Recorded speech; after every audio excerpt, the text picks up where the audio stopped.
Take me home, I wanna know if you're down, ready to go.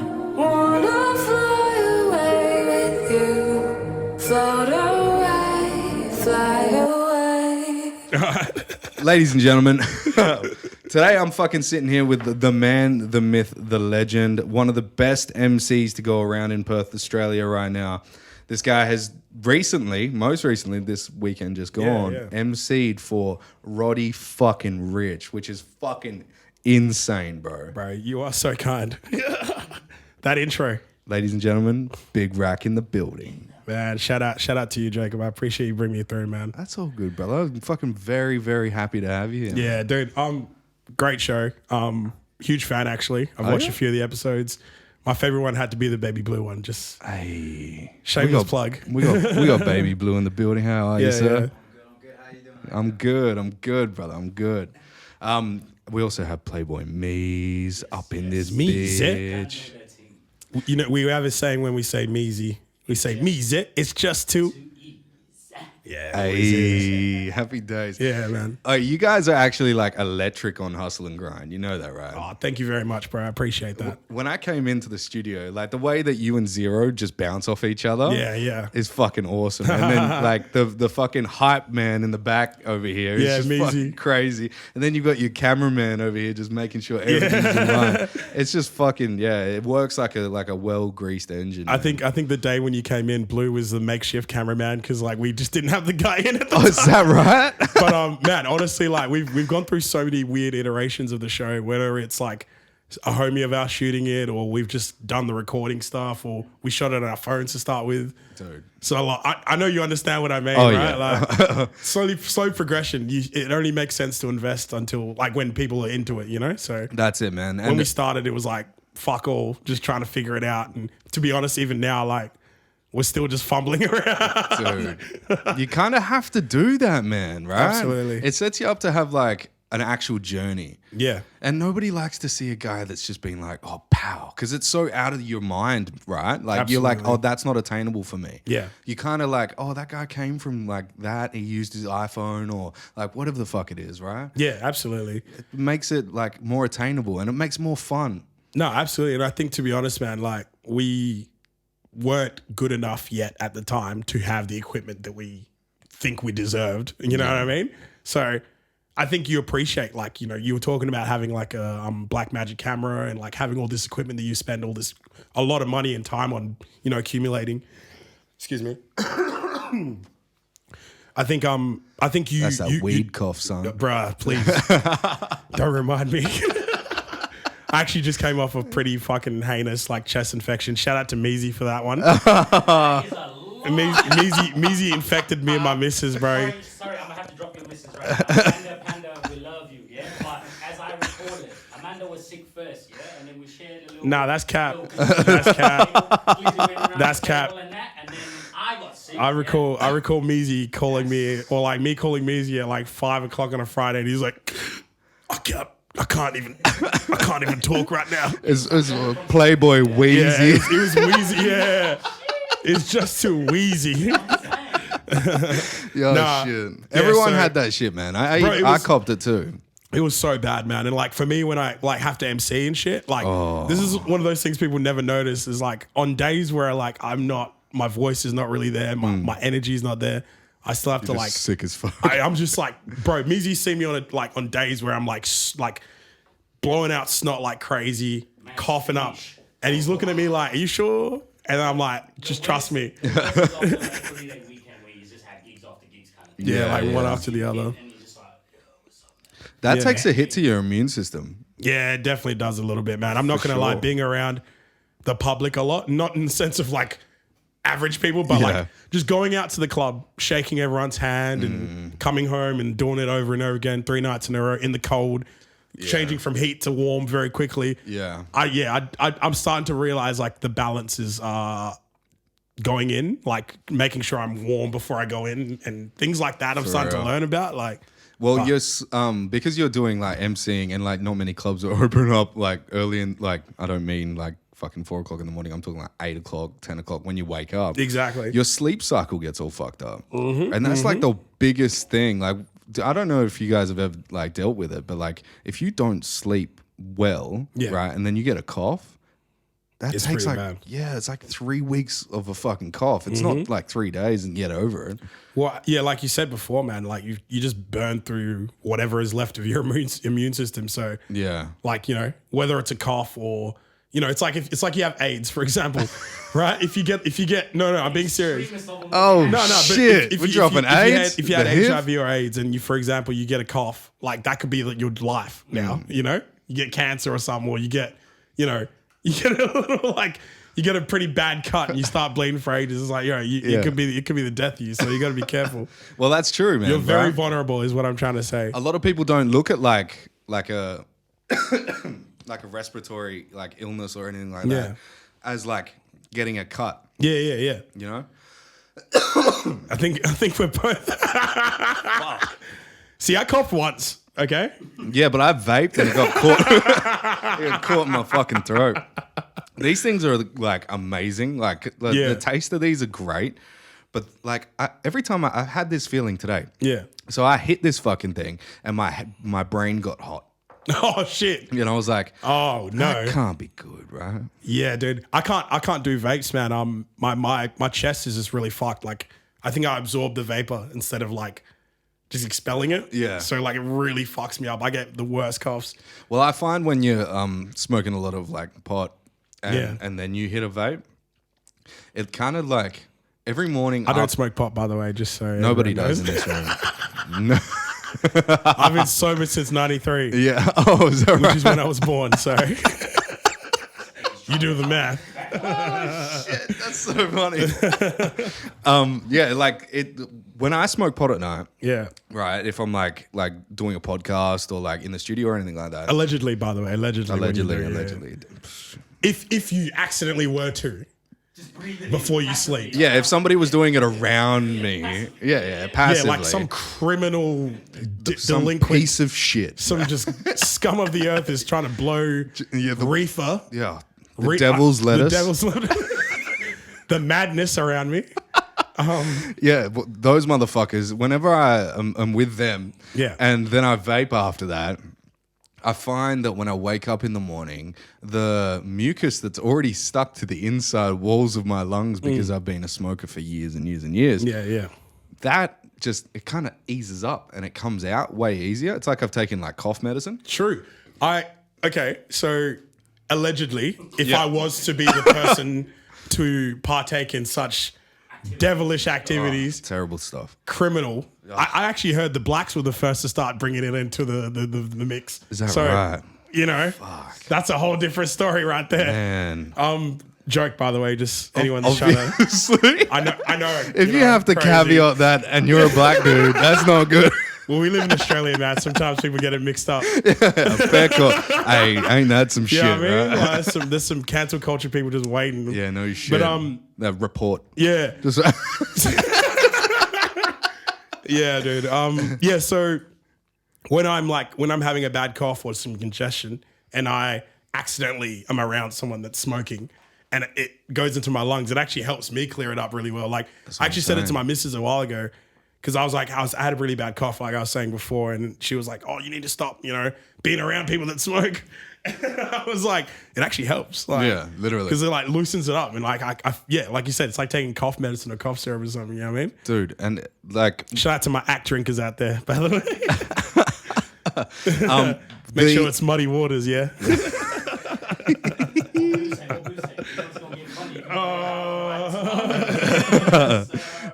well, the difference, the thing that I really, really like about how do you get around that? Weed smoke?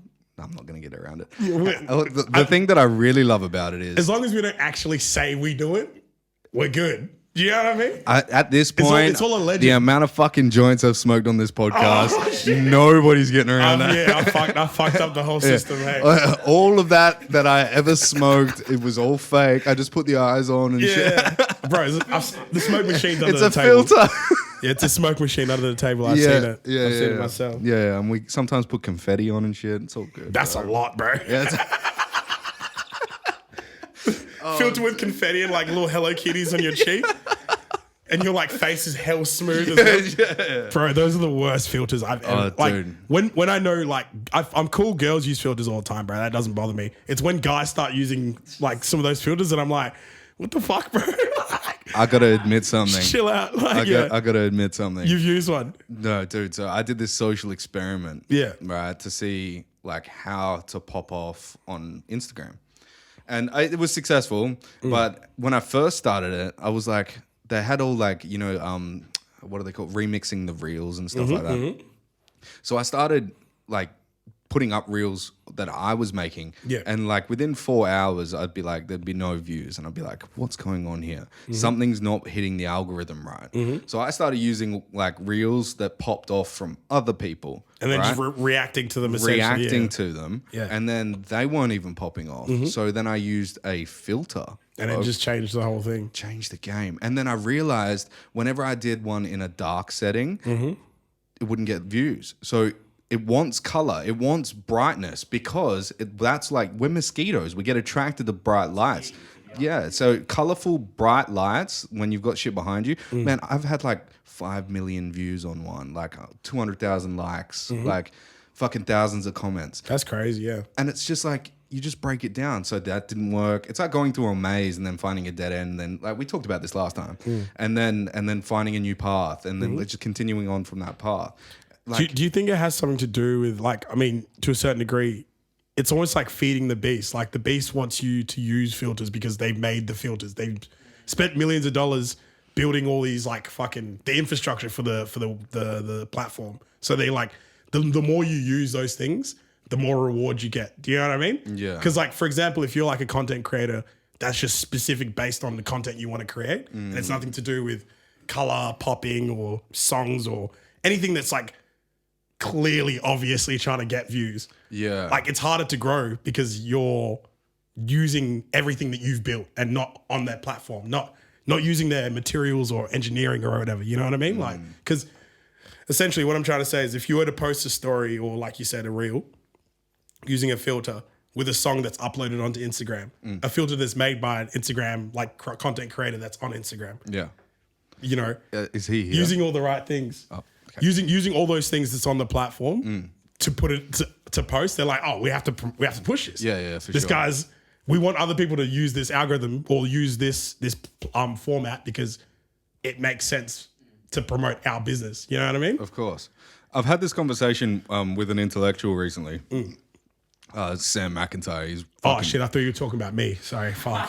Was it you? No. I was like, whoa, thanks, man. Dude, I've seen you like 4 times. This is the longest conversation we've ever had. But I could tell you're an amazing person. Oh, I appreciate Prior it, to bro. this, come on. Yeah. But I talked to Sam about this, and his thoughts were, we are all products of Instagram. If you think that you putting stuff up on Instagram is like benefiting you, sure, you might get like the notifications of like 5 million views or whatever the fuck it is, right? Yeah. But that time is spent on Instagram. Yeah. Like you're essentially helping them, helping people stay on their platform. Every video that's made for Instagram Reels Yeah. or TikTok, you're collaborating with that platform. Yeah. No, Right? absolutely. And every time you that's the wild thing. Like, I'm very impressed with everything, man. You have to really like just take a step back and understand what you're doing right now is really awesome. I'm trying to work it out. Nah, bro, I respect that you have that mindset because that's how I feel about everything that I do. Yeah. I'm very like, you can ask the boys, man. Like I just move through things. Like I'll plan something, get it done, next thing. Yeah. And I'm not really thinking about like what's behind me. But then you look back and you're like, fuck, that's cool. This is cool. Yeah, thanks, bro. Thank you. Just so you know, bro, like it's really fucking awesome, man. I'm very impressed with not just what you've done, but like the ingenuity and like just fucking self-will, bro. Like, you're like, I need a table, build a table. I need soundproof, build the soundproof. Yeah. Like, there's a lot of things that can be fucking hurdles, bro. Like, just in general, like as a person wanting to be creative, being a creative doesn't necessarily mean you're good at work.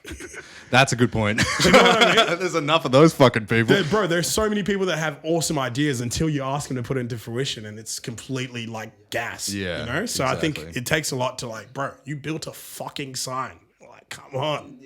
Yeah, but it's just the sign. I know. I saw the sign. But you know what I mean? Like, it's like you build it, people will come. Yeah. Well, when I was sitting on that green couch or that green chair in the last studio, which is now my nan's fucking like chill out. I feel like we should chair. record this. Oh, we're going. I'm just gonna cut out like we'll keep the that little audio section. going. Yeah. But like we'll just drop the banner when he walks out. Nah, That's cool, all cool. good. For the Patreon. Dude, I'm gonna set one up. Dude, you should have by now already, man. You probably have 100 people already giving you $1 a day, $1 a week or what. Maybe. I noticed yesterday. I was looking at my click-through rate and it was fucking crazy on YouTube. It's doing well? Yeah, it's like 11,000 people. Like, That's really good, bro. yeah, and I was like, God damn! Like when I took the 3 weeks off, that fucked me up. But my thought before was when I was sitting on that green chair, in my apartment in the last studio, because that was basically just the black backboard, right? I had that thought like, what if I had like, because I had my amplifier sitting, but my guitar amplifier, and that had a blue light on it, right? Yeah. Yeah. And I was like, fuck, well, what if I had the Roadshow podcast? How would I do that? Yeah. Right? And then I thought, like, I don't have the space for that right here. And if I did do it right now in that space that I was at, It'd just be too cramped. it would be too cramped and it would look ridiculous, right? It would be like, maybe not ridiculous. Maybe I'll just like... With a sign, you need it to be central to a certain degree, and you need like a space around it Exactly. for it to make sense as a sign. So Exactly. I get what you're saying. It's like it needs to look slightly symmetrical on a wall. Yeah. Like, or the vision doesn't work. You know what I mean?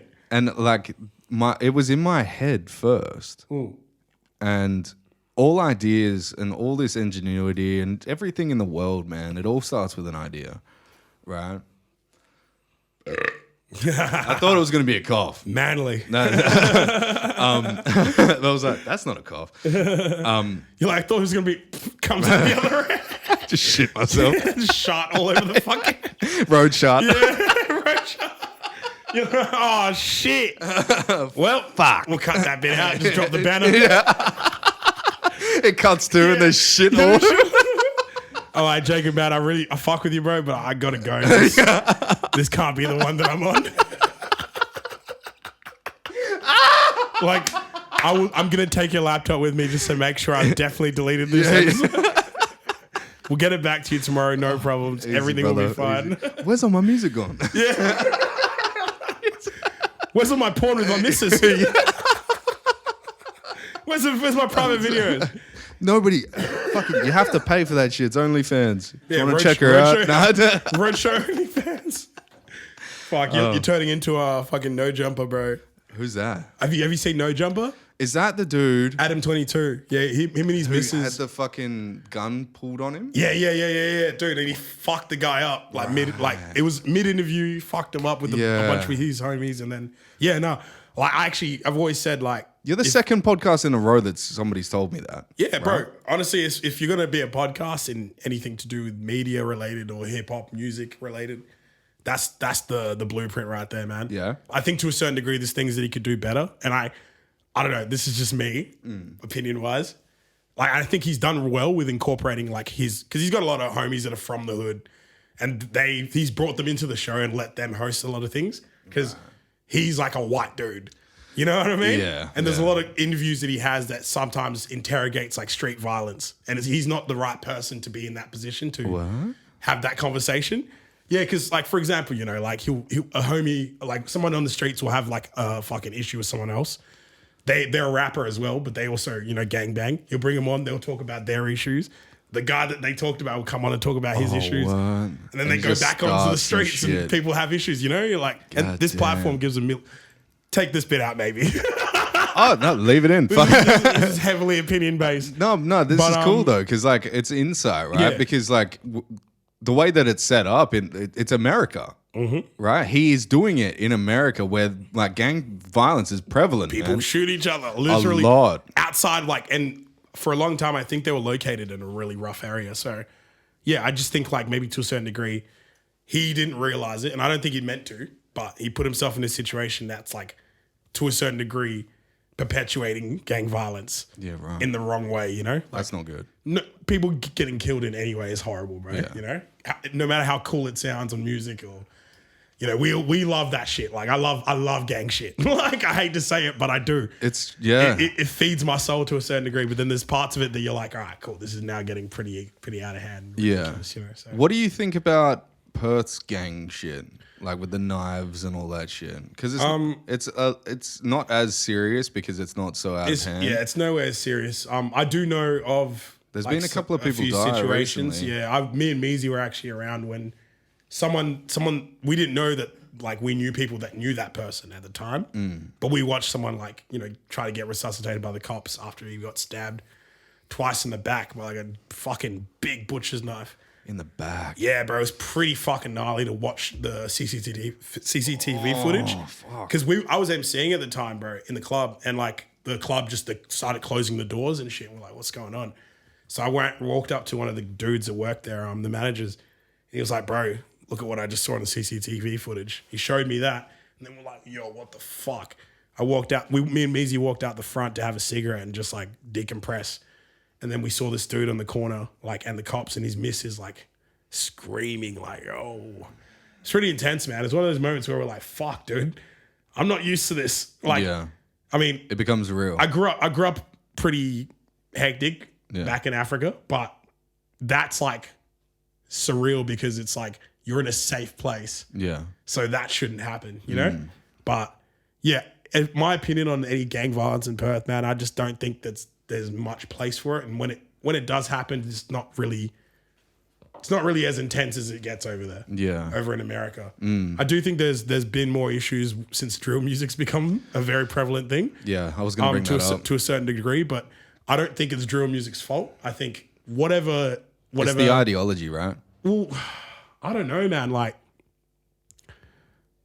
you can play GTA, you know, and go and have a normal ass day. Yeah. The whole point of GTA is like literally about just stealing, robbing, murdering. So I don't think it's the genre. I think it's the genre's showing what's actually happening. If that makes sense. Move that curtain across. He's coming back in. Yeah, I don't think it's the genre. Yeah, either. I don't think it's the genre. I think all the dudes that talk about all the, like, you know, people getting chefed and people getting wetted up and stuff, they're just talking about stories that they know and they've been involved in. And unfortunately, that's what's selling. So I don't think it's the dudes that are making the music. I think it's the industry that feeds it. Yeah. You know what I mean? Like, if people think drill music's so bad, why is Instagram or TikTok, for example, pushing so many drill tracks to be put in reels? And when it gets a reel, it becomes the next big thing for the next few months. Yeah, you know? that's a good point. So I think for me, man, because of how much I've, like, you know, listened to hip hop growing up, I notice a lot of the time it's not the genre, it's the industry. So yeah, so yeah, just to wrap that up, I don't think it's the genre. I think sometimes it's the people above that perpetuate it, you know? So like, if you're Instagram or you're a record label and this is what's popping right now and you buy into it and push it and it becomes a problem in society, you're the one that's paying all that money for it to be pushed into society. So to a certain degree, it's like art imitates life. The industry feeds it back to people, you know? Yes. I agree. I do think there's some self, you know, control that needs to be taken somewhere between, you know, when it goes to the inner issues between the gangs and stuff. But like, there's gangs in every era and there's always going to be crime in every era. It's just a new version of it. And unfortunately, it's young black men like involved. So it seems worse than it actually is. You know what I mean? Well, if it was a bunch of only white dudes killing each other, there would be a pandemic about it. Yeah, dude, it'd be way worse. Yeah. It would be But looked upon. Cool. It's cool because it's young black dudes talking about it and it becomes a thing. But then when the media like kind of puts it out there, it's like, oh, this is the kind of person that does this. When it's like, no, it's just a new version, a new face on that kind of person. Do you know what I mean? But yeah, it's one of those things, man. Like, I've never been I've always said that like art and creativity kind of is a mirror of what's going on. So if kids are talking about like chefing each other and drilling each other from, the UK and it's making sense to kids over here, it's got to mean something. It's got to be coming from somewhere. It can't just be those kids that like want to perpetuate the violence. I think to a certain degree, maybe their society's not too good. The government's not looking after their best interests at heart. There's not enough fucking community outreach for kids to go do things other than be in the streets, Yeah. So when you have lack of infrastructure and you have something that looks so cool and attainable to them, they'll go in that direction regardless, you know what I mean? Mm-hmm. I'm talking about my experience just purely because I do a lot of I work with youth, like at-risk youth, and we do like workshops with them and stuff. And I find like when they come in, they seem like they're really into all that drilling stuff and it's all cool. But then we just sit them down and like treat them like humans. Like we have moments with them and we talk about we joke about stuff. We may talk about like, shoes, even talking about the songs that they're talking about, but in a way of like, we go, but this is how they built the song. This is how they wrote those bars. This is what a 16 looks like. We show them the structure of the music and they start to realize like what's cool isn't really about the music or what they're saying. It's like the thing is creating it. Do you know what I mean? When you pull them away from the ideology, right? It's a very different thing. So like you realize a lot of people that come from disenfranchised like situations, like they don't have a choice and they're not given much of a choice for things to do. Yeah. So like they find crime and they find the older dudes in the hood that are going to give them the time of day because there's no community centers that are like doing things that they actually want to do. There's no outreach systems or fucking programs in place that it's really like solid enough to like keep them going. There's no institution to build young artists or creatives or musicians in Australia, really. You know what I mean? Yeah. Like, imagine if there was a thing that, for example, like a place that if you went there regularly every year or every month or every week, you knew that you could get to this thing. So, for example, right? The government pays like a few $100,000 for a few local artists to put on workshops for kids. Those kids go to those workshops. Those artists, some of those artists actually become, Grammy or ARIA winning award artists. These kids that had that connection with them were like, yo, that was one of my mentors. And now he's like winning all these awards. I've got a place to go. Like I know that this makes sense. There's a path, right? Yeah.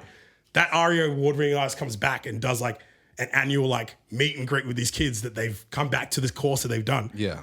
It becomes a thing. It becomes an institution, right? Yes. Kids are like, I know if I go through these specific steps, I can get to this place. It makes so much more sense for them. You know what I mean? Of course. I think, to a certain degree, I think I'm not even complaining about Australia in general. I'm complaining about the lack of community outreach that's involved in the world nowadays. You know what I mean? Well, it takes a bunch of people, right? A bunch of people working together in unison with the same cause in mind, right? They want to affect the lives of the youth, right, in a positive way and take their minds. That's the biggest part of it, right? Because we all have a finite lifespan, right? Absolutely. And if you're going to drill or if you're going to like live that lifestyle, the chances of your life being long are fucking seriously diminished. They've been slimmed for a lot, Yeah, right? I had a weird thought the other day. I was watching Django Unchained, right? And that's a tough one. Yes, very tough. And there was a scene in it where I can't remember his name, Big John or something. It beats this guy to death, right? Two black guys and a bunch of white people watching these two black guys. Yeah, right? fighting in the living room for entertainment. Yeah. It's pretty rough. Fast forward to 2022.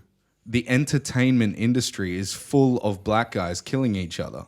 What's changed? Yeah, not a whole lot. It's just the format's changed, right? Because now they've added in music, right? Now you add in the show aspect to it, right? So you sell tickets and you make it more sanctioned is the word that they use. Exactly. So now it's like, like it's less brutal because we've put all these layers of bureaucracy in front of it. You know what I mean? Yeah, true. I don't know how I feel about it because I think about if you flip it back, some of those, black men that are fighting each other now benefit more than the people that are even putting the fights on. So, for example, Floyd's not going to do a fight if it's less than $400 million. If you really think about that, like, Floyd is the guy. He's the one running that entire thing. He decides not to show up, done. It's over. There's no fight. So I'm like, I think the power is always in the ownership. So I feel like that's probably what's happening more now that's different to back then is people understand the importance of ownership and being a part of the director's table. You know, the I want to be there while it's getting built. I want to learn how it's getting built. You know what I mean? Yeah.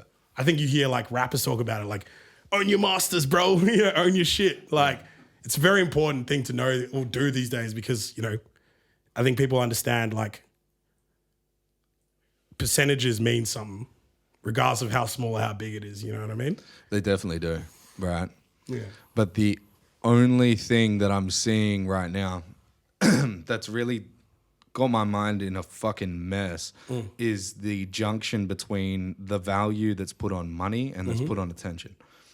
Yeah. I think attention's, would you say attention? Yeah, attention, yeah. No, I definitely think like attention technically has become a commodity. Like it's now, like you having more views on a video means more than how much those views got you in money.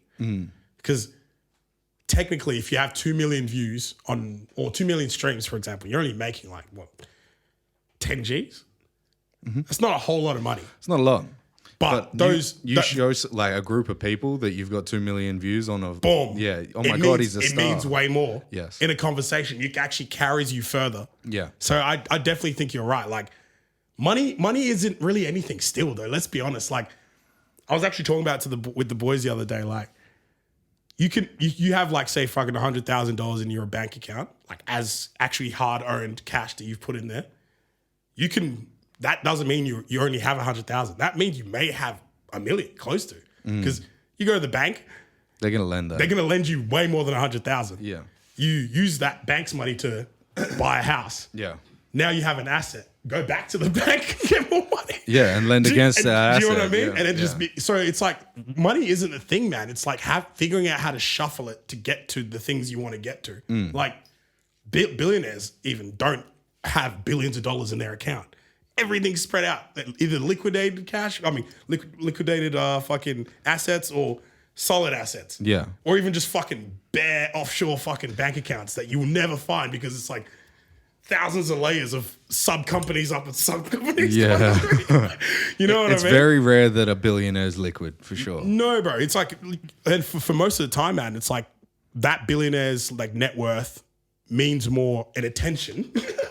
Yeah. Because it's like, okay, so Bill Gates, his name means more than what he actually has in his wallet. Yeah. So like he walks into a room and says, yo, throw your phone against the wall. It means nothing. You'll do that more likely because you think this guy knows some shit that you don't. But that's all circumstance, right? Yeah, absolutely. Malcolm Gladwell is an author and he's written some fantastic books. And one of the books that I really love about, is Outliers. Yeah. Outliers depicts how Bill Gates in early college, actually I think it was prior to college, he got given a key to the computer room for after hours. So he built the trust of the teacher and they gave him the key. So it gave him the opportunity to start programming earlier in life. Than everybody else. Yeah. So when he got to like the college classes that he was doing for like coding and all that shit, it literally just like, everyone was like, oh my God, he's a genius.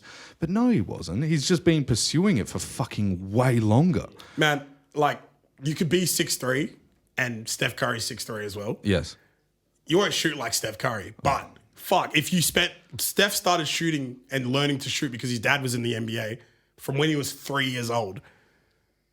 Like, there's videos of Steph Curry sitting on the side of the fucking court being held by like other basketball players that were his dad's homies. Holy shit. While he's at training and shit. He's been around the game for so fucking long, bro. Steph had a leg up in shooting before any other human being on earth did at that time. I didn't know that. Yeah, so like the reason why he's the greatest shooter of all time isn't because he knows something, his body does something different, his brain. No, Just had way more time to learn than anybody else did. That's crazy. So what you're saying is exactly right, bro. Bill Gates isn't a genius. He just had more time to learn something. Do you know what I mean? And Nikola right now- Tesla, that's a genius. yeah. But we don't know his backstory, right? Yeah, I mean, yeah, that's a good point. He doesn't have enough historical. He didn't have a dad that was like already building electronics Boom. that had a camera that was watching him like the side Yeah, of the to be game. like, Like, everyone's cool. holding his Yeah, fucking yeah. baby. You know what I'm saying? But to a certain degree, like, I mean, the way people have written about Nikola Tesla and the way people refer to him is kind of like he had like a sixth sense for inventing. Do you know what I mean? Yeah. Like, because some of the stuff he invented or even conceptualized weren't really anything but like, sorry. As long as it's not dinging. I don't give a Nah, bro, you're good. I literally, everything's always on silent. He like, you know, for example, when he was like, what, like 12 or some shit like that, he conceptualized the power plant under Niagara Falls. He just thought about it. And then when he was older, when he was able to do it, he just went and built it. And it was all based on like physics and fucking force, right? So water hitting the wheel and the wheel churning and creating energy. Yeah. That's power sources still being used today, bro. That's wild, dude. But yeah, like, you know, when you hear stories like that, like, is it a myth? Is it like kind of adding to the mystique of him? Or is Yeah. it just bullshit and like, you know, someone had the idea. He probably had a fucking team that thought of that shit. You know what I'm saying? You know what I mean? His marketing team is elite. Yeah, bro. no shit. He had the people working on the Volkswagen fucking campaign working with him at the time. If anyone doesn't know what I'm talking about, go watch Mad Men.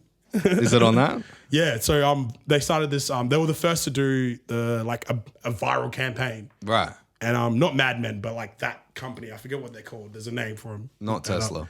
No, not Tesla. Yeah. But there was an advertising company in New York, which is what Mad Men, the show, is based on, and they came up with I think it was like Think Big, and then the poster was like a black font or black print, said Think Big, and there was a tiny little Volkswagen in the corner. And they just posted it everywhere, and that was like one of the biggest fucking viral ads to start the whole viral ad sensation, you know what I Right. mean? And you can still see the poster now. It's like fucking, it's a really cool concept, but at the time, no one really thought about advertising like that, you know what I mean? Yeah. Because images weren't so stunning, right? No. Yeah. And that was the thing for them, like, you know, it was a black and white poster. But how are you supposed to like shine in a black and white poster with all the other posters? All right, make the fucking thing smaller. Yeah, true. Because then they have to look at it. Yeah. Like, what the fuck is that? And it's also like kind of a joke. Yeah. Like the first time you've seen someone joke in a like ad, in a serious marketing ad, in a sense. marketing sense, you know? That's wild. Yeah. And it wasn't like a joke like, haha, you know, big penis. It was like subtle. Yeah. Clean, Yeah. precise, but like easy to read, you know? Just fucking brilliant. Yeah, that's smart. I love when people like put their thinking caps on when it comes to marketing. Oh, bro, I honestly think one of my favorite. I'm not a marketing genius, or I don't know anything about marketing. Not enough to say I know anything, but when it comes to trying to promote a product, I fucking love it, bro. I froth over ideas and thinking about how we can do it all the time. Like, you can ask the boys, like, sometimes it's like, Can you confirm? Yeah, happy days.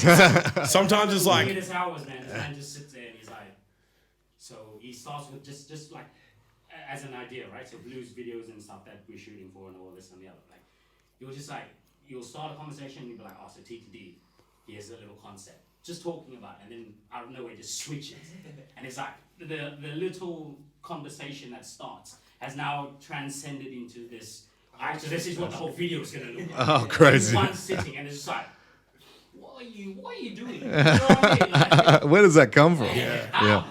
I honestly think like if you have any form of ADHD, your brain is really fucking vivid pictures. Yeah, that's me. I just go like this and I can see things in my head. It's really weird. It's sometimes it's a fucking a blessing in disguise, but sometimes it's fucking hell. Oh yeah, dude. Yeah. I struggle to stay focused Oh all the yeah, time. big time. Regularly. Yeah, it's very easy when you've got ADHD to like digress into another idea. Mm-hmm. That's a kind of like a full circle there, coming back to what we were first talking about, right?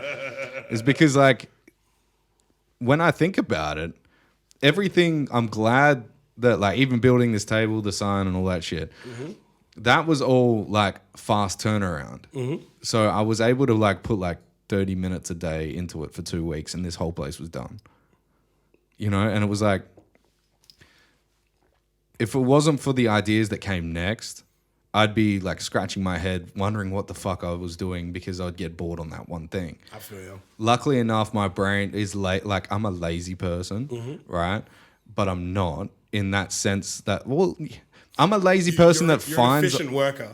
That's the you'd one. rather work less as less as possible to get the product that you want. Exactly. Smarter, Yeah. not harder. Yeah, smarter, not harder. But it yeah. actually, no, you're absolutely right. Like, comes from a lazy standpoint. Like, yeah, that's what it is. I know exactly what you mean because sometimes I'll look at someone doing something and working harder than me. Yeah. Do you want to put that mic in? Oh, yeah, sorry, bro. Yeah, they're working harder than me at something. Yeah. And I'm like, I would just not lift that with both my hands. I'd lift it with one hand, put it in the other, and then put it on the table. I wouldn't send my whole body down there. You know what I mean? That's too much work. You know what I mean? Yeah. Like, Or use a fucking trolley. Well, exactly. you know, Like, yeah. or just ask, like, figure out finesse some way to get someone else to do it. Exactly. And just like give them like a puff. every yeah. Oh, not of weed though. No. Yeah. Come on, bro. We've already discussed about this. Yeah. All heaven vibes in here. yeah. Must be seeing angels. Yeah, dude. So, like, I want to fucking ask you quickly. Last weekend, how was that experience? Did you get to meet him and stuff? Man, it was the most surgical performance I've ever seen from an artist like that I've emceed for. Because normally, I'll go to sound check and I get a chance to like chat to them and like, you know, let them introduce myself and be like, yo, so I'll be working with you on the night. Is there anything you want me to say? You know, when I intro you, what do you want me to do? Blah, blah, blah. That sort of energy. And then, you know, I'll meet him like 5 or 10 minutes before we have to go up, have the conversation again, dap each other up, Catch yada, a yada, vibe, yada. yep. You know what I mean? Sorry, guys. You're fine. Yeah, so with Roddy, man, and I think the caliber of artist he is, he came through. We didn't know when he was going to be in the building. Oh, shit. Like, we had a rough idea, but you just saw them set up all the drinks and everything that he needed. A group of girls come in like 10 minutes later. Like, I'm talking like 20 different girls, bro. Really? His entourage. And then probably 5 minutes after his entourage got there, he walked up the back fucking staircase, got on stage. I was like, ladies and gentlemen, Roddy Ricch. Stepped to the side. He was meant to perform 3 songs, but he did 6. Oh shit. Because I think in his mind, he was like, I've just done the listen out. I'm tired as fuck. I don't want to be here. He had to be there for an hour after the 3 songs. Oh right. He's like, I don't want to be here for an hour. I'm thinking this. This is what I think he's thinking. So he's like, He's almost like, let me just extend the set. Exactly. Let me do more songs than I've been told on my contract. Yeah. So I've exceeded my expectations. Yes. And I can leave like when I want to. Do you know what I mean? Yeah. So yeah, he literally stopped after the 3. He's like, yo, I've been asked. This is with the auto tune on, by the way. Oh, for real? They didn't drop it? Yeah. I've only been asked to do 3 songs. I'm gonna do a few more. And then everyone like lost it. Everyone's like, oh, Roddy, yeah. Holy shit, yeah. So he did the 3 more songs and then literally turned around and walked Straight out. So like, I was close as fuck with him, like to him, sorry. And like, maybe he might have glanced at me a couple times, but nah, I'm not gonna sit here and be like, yo, me and him were like this, bro. Yeah, no. There was no interactions between me and him, man. Like I had interactions with his tour manager. His bodyguard was lit, bro. Me and him talked so much. Yeah. He even like dapped me up on my way out, like, oh man, you did a really good job. Which was like, I was like, I mean, he's Roddy's manager. I mean, Roddy's bodyguard. I mean, That's pretty cool. Yeah. But yeah, like, I don't know, man. I've worked with so many dope artists now, like, and not in a like, you know, arrogant sense, like from, you know, Rema to Ruger and all these Afrobeats artists have come over that are like world class. Yeah. So for me, like, I love Roma, by the way. Rema's, he's amazing, bro. Super, dude. He's one of the next big artists in the world right now. for Like, sure. I can see him being up there with the Burner Boys and things like that. You know what I mean? He's doing the right things. But yeah, like I've been around all these artists a lot now, and I don't know. For me, I just think about it again. Like, what's the next one? Like, and for me, when I seen Roddy come through and do all that stuff, my owner brain Yeah. came into play, and I was like, fuck, what if we did this? We put the show on and we did this. Da, da, da, da. How much money was made? Da, da, da. You know what I mean? Scoping. I was scoping the whole thing. So I've like If you're not doing that, I don't think you're like a good manager or, like business person. that's my thing. That's right? what you like, gotta do, Like man. as an MC, the MC thing, like, and I tell people a lot, it's just fun, bro. Yeah. I really enjoy doing it. It's not my real job. Yeah. Like my real job is like managing, Business. doing shit like with local acts and artists, like radio, like working in music, bro. And none of that stuff that I do with music actually pays me that much. Yeah. Yeah. It's like the least lucrative part of what I do. But I fucking love it, man. It fills my soul. So I can't see why not, you know? That's passion, man. Yeah. Fuck, I can never say that word. It's a testament to what you like. If you're gaining all that knowledge when you're actually emceeing, and emceeing is not your biggest like your passion, but Yeah. like being just around the music scene, Yeah. that means so much to you, dude. You can't go wrong. I think like the emceeing sort of feeds Yeah, the week job, you know? yeah, for sure. Like, because the more I'm emceeing and the more I'm up there, the more people recognize me. So if I need to funnel them into the other things that I'm doing, I can do that, you know? yeah. But yeah, like it I'm wi- I'm very grateful to work with all the promoters that I do. Everyone fucking is extremely amazing, and I work with some amazing promoters, bro. Like they put me on in great situations. I get paid well. I get treated well. Yeah. Everyone that I work with staff wise, from the bar staff, the security guards, down to the fucking sound guy, down to all the DJs and dancers, bro. Fuck.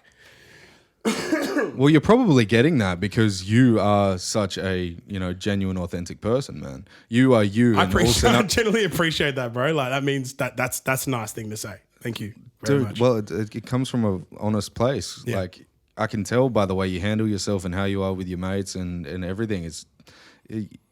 Even when you're on stage, because I've seen you MC as well. It's you.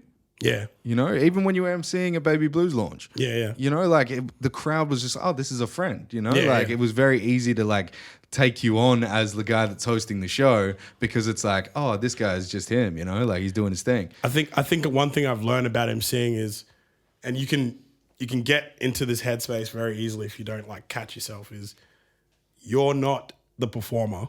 You're not an artist. You're not there to look cool so the crowd, responds to you. Yeah. You're there to like raise people's energy. And the best way to raise people, I'm like a Labrador, bro. Do you know what I mean?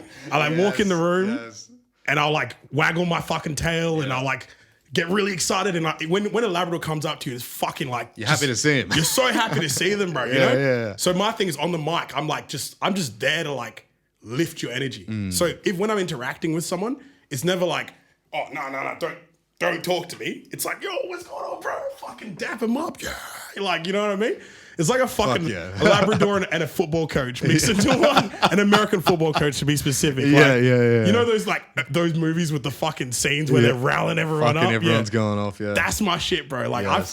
I like pause, but I get a hard on from like getting people fucking hype, bro. You know? Yeah, bro. Like when someone feels down and shit, I love making them feel better. Like, it's just one of those things, bro. Like if that person leaves the club thinking, bro, that guy was sick.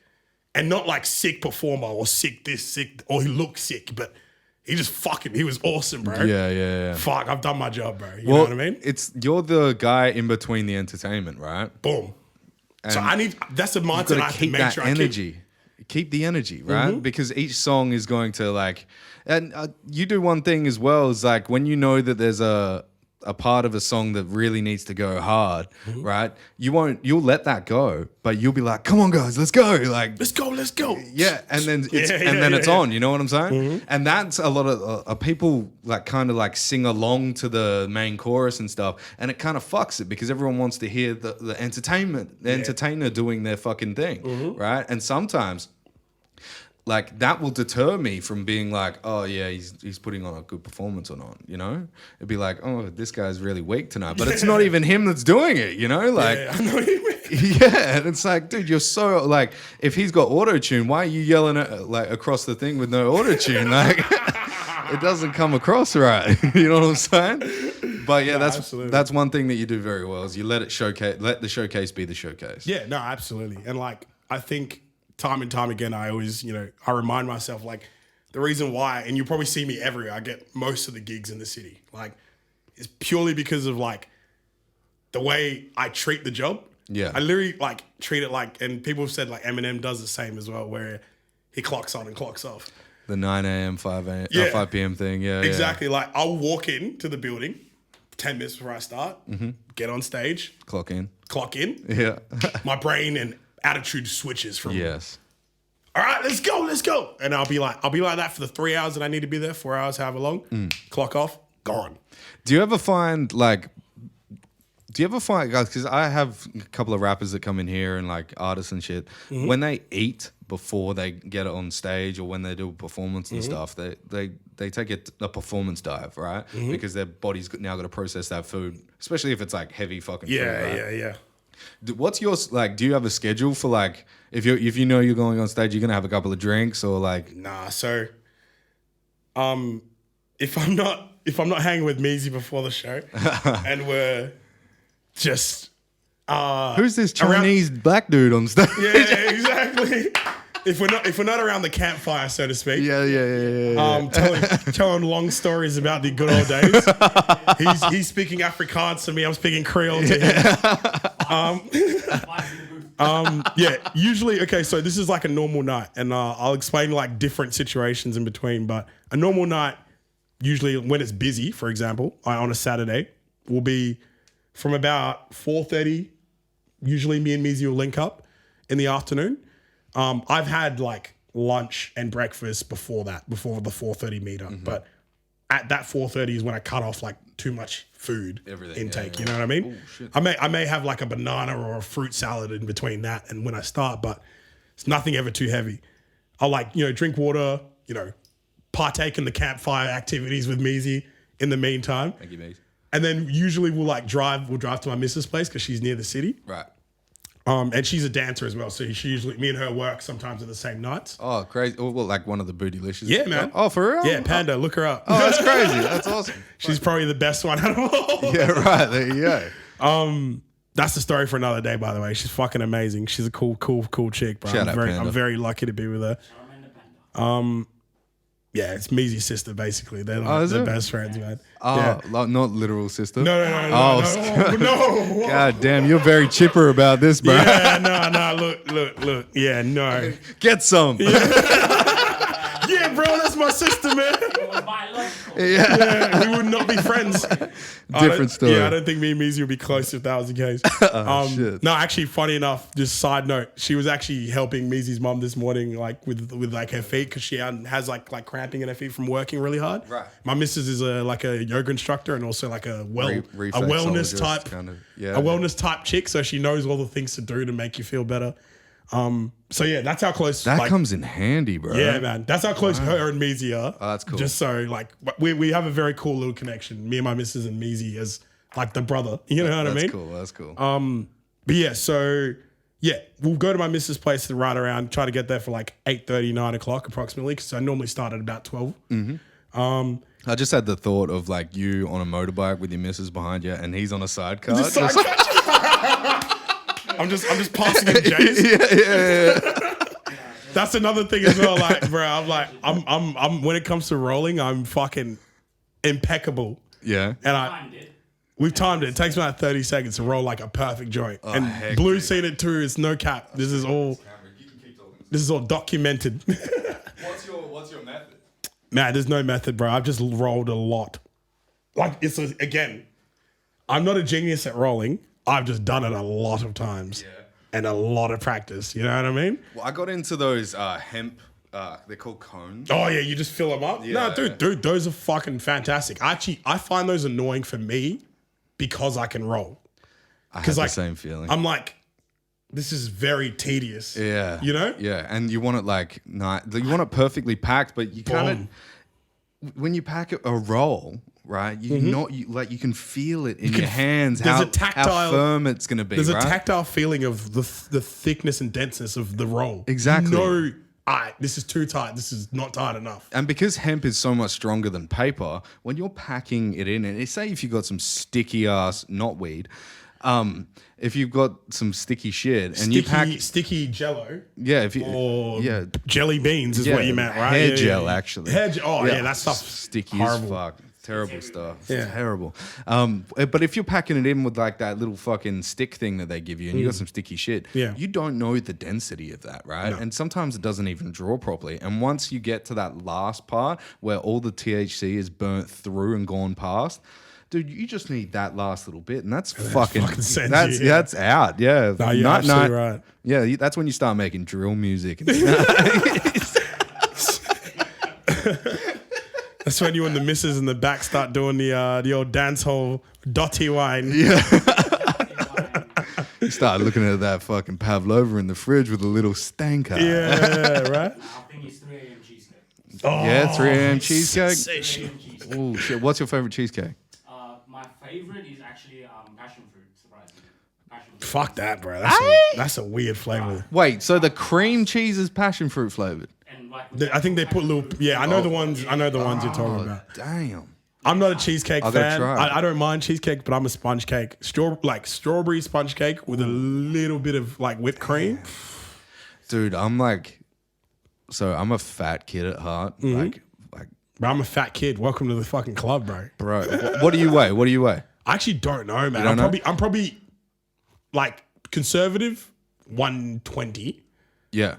When I was 18, when I was 17 and a half, I was 130 or 131, right? I was a dude. fat fuck. Were you tall? say that. I'm the same height. You were the same height at 15.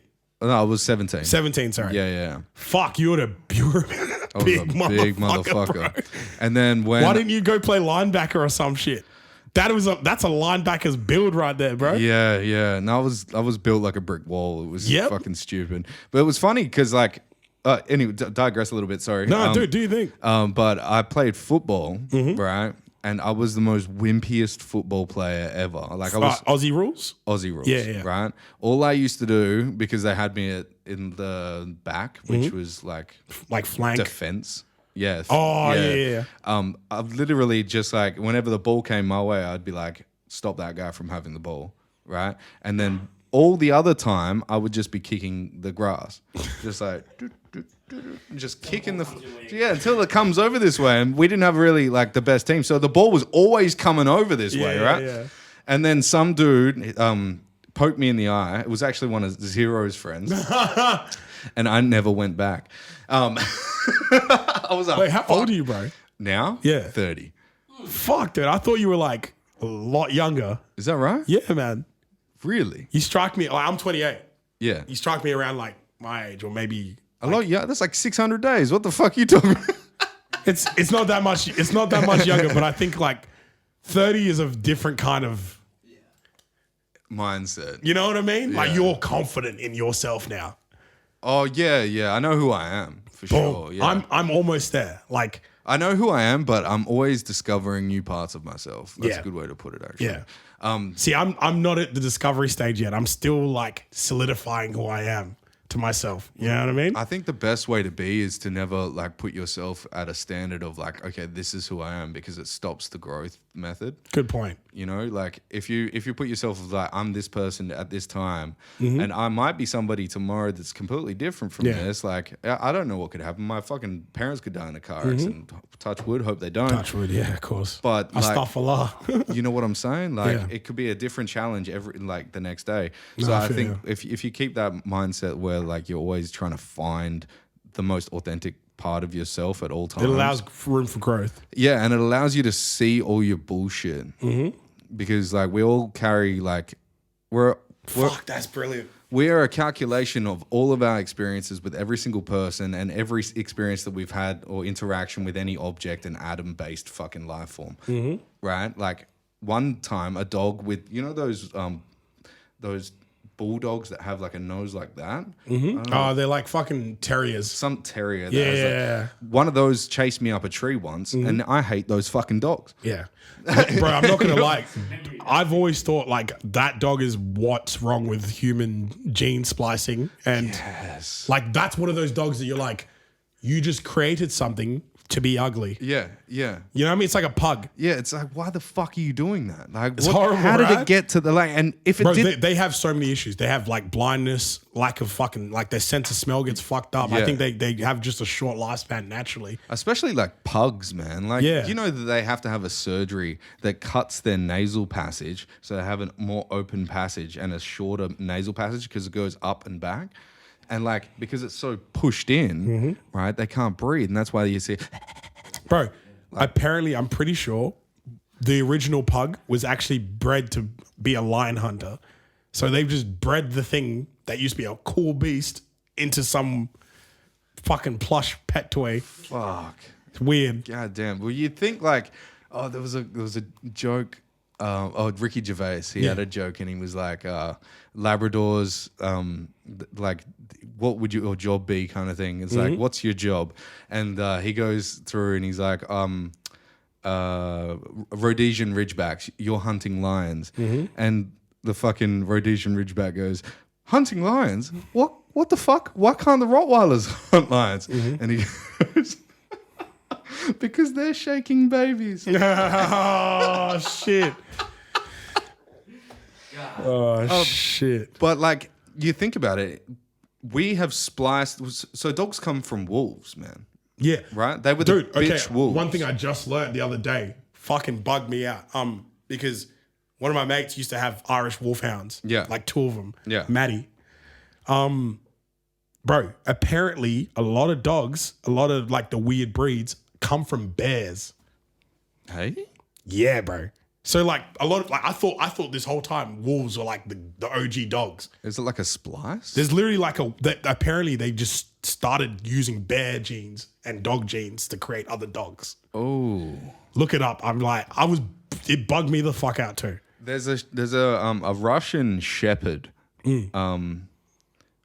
Can't remember what I love how we just, bro, this conversation is the greatest conversation I've had in a long time. That's cool. 'Cause, like, it's just a conversation. I'm allowed to just just say shit. For sure. Normally when I'm talking, it's specific all the time. I'm always specifically talking. Yeah, you've always got a point. Yeah, and I've got to act like a weird tick in my brain where when I'm talking to someone and it's just air. Yeah, yeah. I'm like, I get annoyed. Yeah, What's yeah, the point? Yeah, yeah. But this is the first time that I'm like allowed to talk and not have a point. Yeah, dude, that's the thing. That's what podcasting is. It's conversation, right? Dude, it's fantastic, bro. I love this. Thank you so much. No worries, no worries. I didn't realize how Facilitate necessary shit. this was for me to do so I could fucking feel better. Like, Dude. this is therapy for me, bro. That's cool. It's cool. We come from Neanderthals or whatever they fucking call them. Neanderthals? I don't know what the... Neanderthal is what. Neanderthal. Yeah. But we're so far from it. Like, whether like it's a hand strength, the way our fingers are shaped, the way we even process the world in general, we're so far from it that you can't say someone like fucking Billie Eilish came from a Neanderthal anymore. Yeah. It's not the same situation anymore, you know what I Yeah. mean? There's definitely something in between there that's really fucking changed the main reason why we're not that breed anymore. You know what I mean? Well, sapiens are a completely different thing from Neanderthals. Okay, what's a sapien? Sapien, it's us, right? So there's been a series of different types of bipedal hominids, which are like walking Things apes. walking on, yeah. Yep. And you had Denisovans, you had Neanderthals, and you had sapiens. Sapiens were the first ones that really like you could tell from they had progression way further than Neanderthals, like with agriculture and like the hunter-gatherer type methods. Like they're young. The sense of community, all that stuff that generally makes us Homo sapien. Exactly, right? And Sorry, don't cancel me. I said Homo sapien. you're allowed to say it in that context, I think. If you meant, can't like- say homo, like, fuck this shit. Yeah, Like, it's a tough one.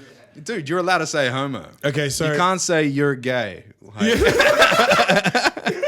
you're one of them gays. Yeah. you're one of them fruity boys. Yeah. No, You like pink? I actually really like pink. Bro. Yeah. Dude, it's a nice color. It's a fucking good powdered pink. If I bro. come into your house and everything's pink, I'm gonna wonder though. Yeah, dude. Good point. Even your dildo's pink, bro.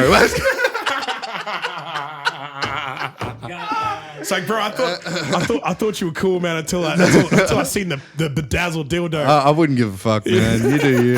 It's 2022. I don't give a shit. If anybody took anything that I said with any validity, You'd be an idiot to do that. You know exactly. what I mean?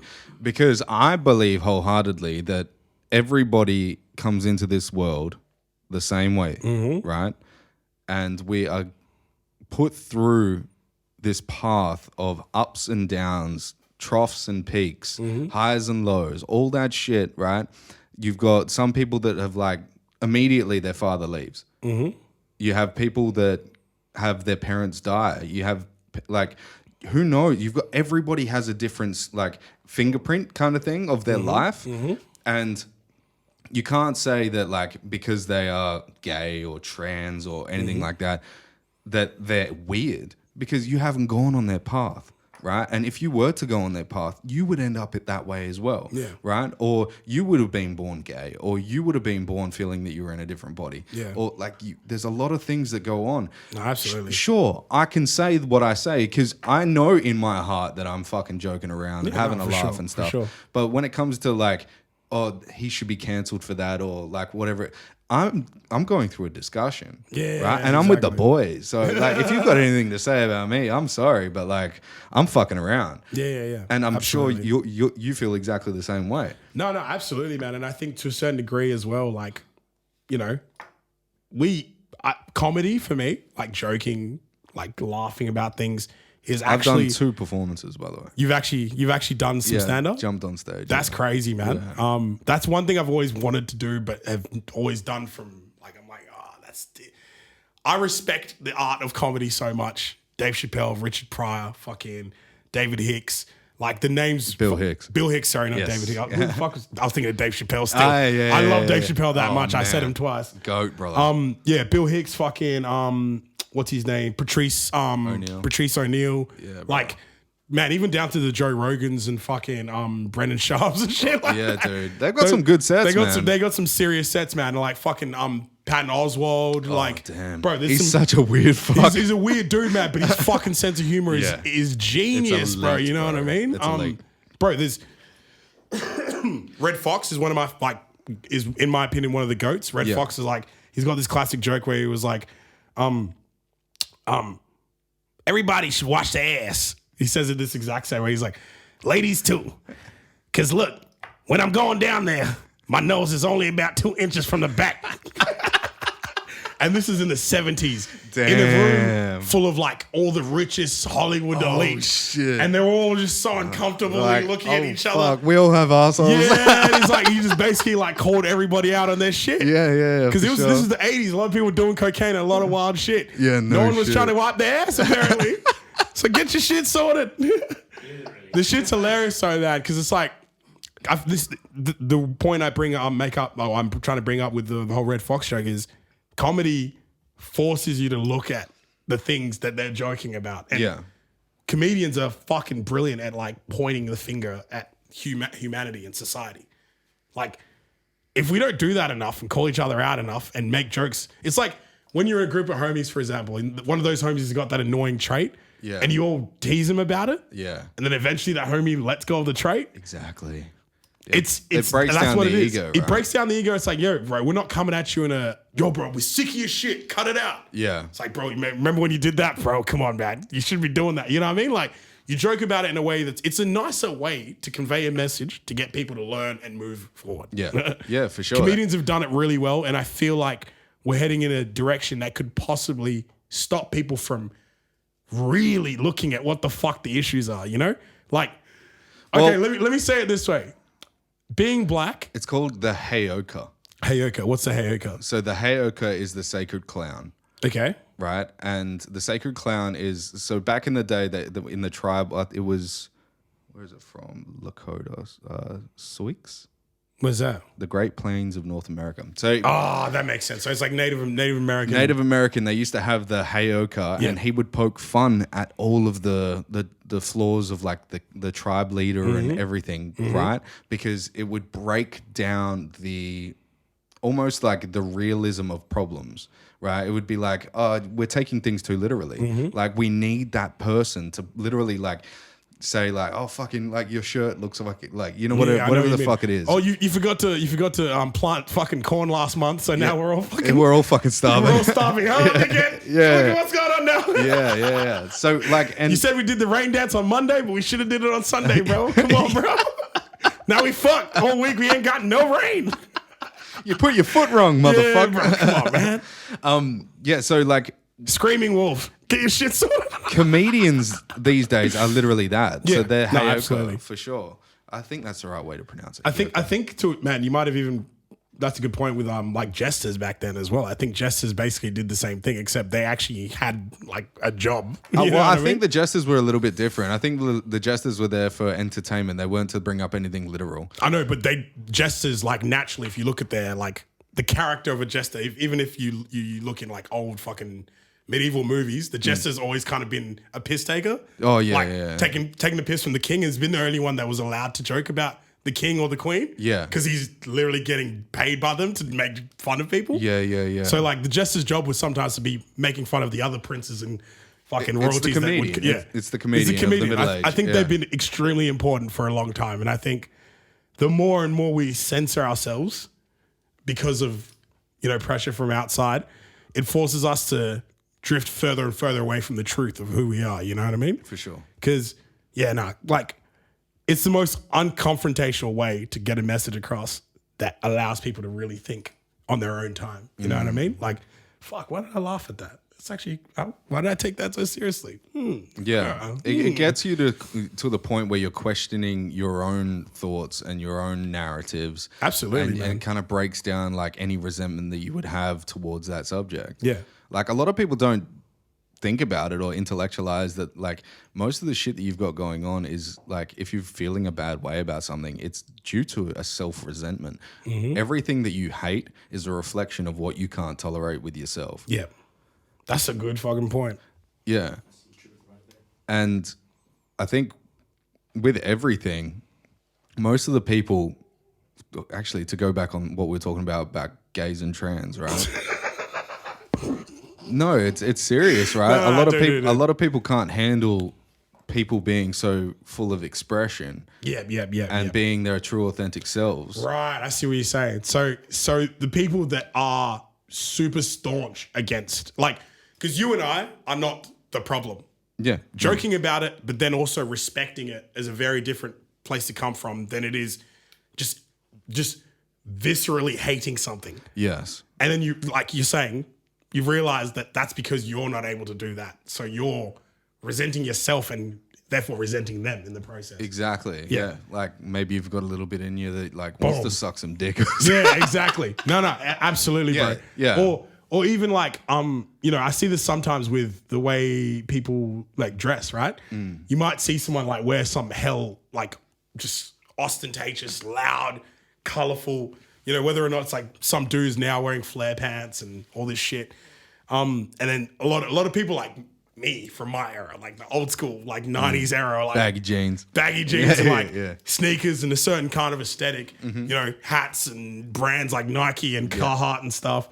We sometimes might look at it and be like, oh, that's a little extra. You're doing it too much, be a bit more understated. But then you realize like, fuck, like I might want to wear that jacket one time. You know what I mean? And then like 5 or 6 years later, you're in that same you're too late and they're in new shit. Yeah. That's exactly right, bro. Yeah. You know it's what I mean? almost like the Instagram algorithm that we were talking about in the beginning, right? It's like the newest, most colorful shit is what grabs attention. The craziest, like you see, and this is actually a homie of mine and me were talking about the other day. We're like, Instagram fashion isn't actually real life fashion. No. Because what people wear on the gram isn't really what you're going to see them wear in real life. It's just too hard to wear that shit all the time. No shit. You know what I mean? So like a lot of people, like a lot of young kids are very influenced by like going on the gram and seeing this dude wear like a Louis puffer that's like fucking $20,000 and you aspire to get that thing and then you realize that dude's not wearing that $20,000 Louis puffer every fucking day. He wore it once for a shoot and then put it back in the closet. Rented that bitch. It's too expensive to wear everywhere and not get robbed. Yeah. And two, like it's just too expensive it's not practical. Yeah. It's just not a practical fucking piece of clothing. Because Louis Vuitton isn't thinking like North Face, oh, you can probably wear this up to the Alps. You know what I mean? Like that leather will crinkle in slightly cold weather. No shit, bro. You know what I mean? That's a good point. There's a lot of those collaborations at the moment with like. Here's a weird fucking interesting fact that I've found out, and I was like so blown away by. Yeah. Louis Vuitton, Balenciaga. They're all owned by the same company? No. Oh, right. They were the people that clothed the Germans during World War II. Oh, no shit. Yeah. When did you find that out? Hugo Boss, Louis Vuitton, and Balenciaga. They're the three Okay. companies. I found that out probably like 6 months ago. That's probably just due to pressure, bro. They probably had no other choice to keep their businesses afloat and companies alive. Well, I 'Cause, was... like Barocca, like they made the fucking gas chambers. Hey? Yeah, man. The What? company that owns Barocca originally made the gas chambers. So, But they're pumping gas into water now, not into juice? There you go. What the fuck? It's probably the most controversial episode you're gonna have in a while, bro. I'm starting to think That's this is not a good idea. crazy, bro. That's Yeah, it's wild, pretty wild, bro. dude. It's pretty wild. But But like everyone drinks Barocca now as a rejuvenating. The color is completely yeah, different. if you're hungover, yeah, that's Shout kind out to of my Jewish homies, by the way. Big love, Jed Steele. You know. the Goldberg family. Oh God. All right. So Audi, Yeah. Audi and Volkswagen, right? They're renowned for being like the most prestigious cars, right? Like European stylish. Yeah. Volkswagen was created by Adolf Hitler. No shit. Yeah. I don't. He collaborated with Porsche. Yeah. That's why the engine's in the back.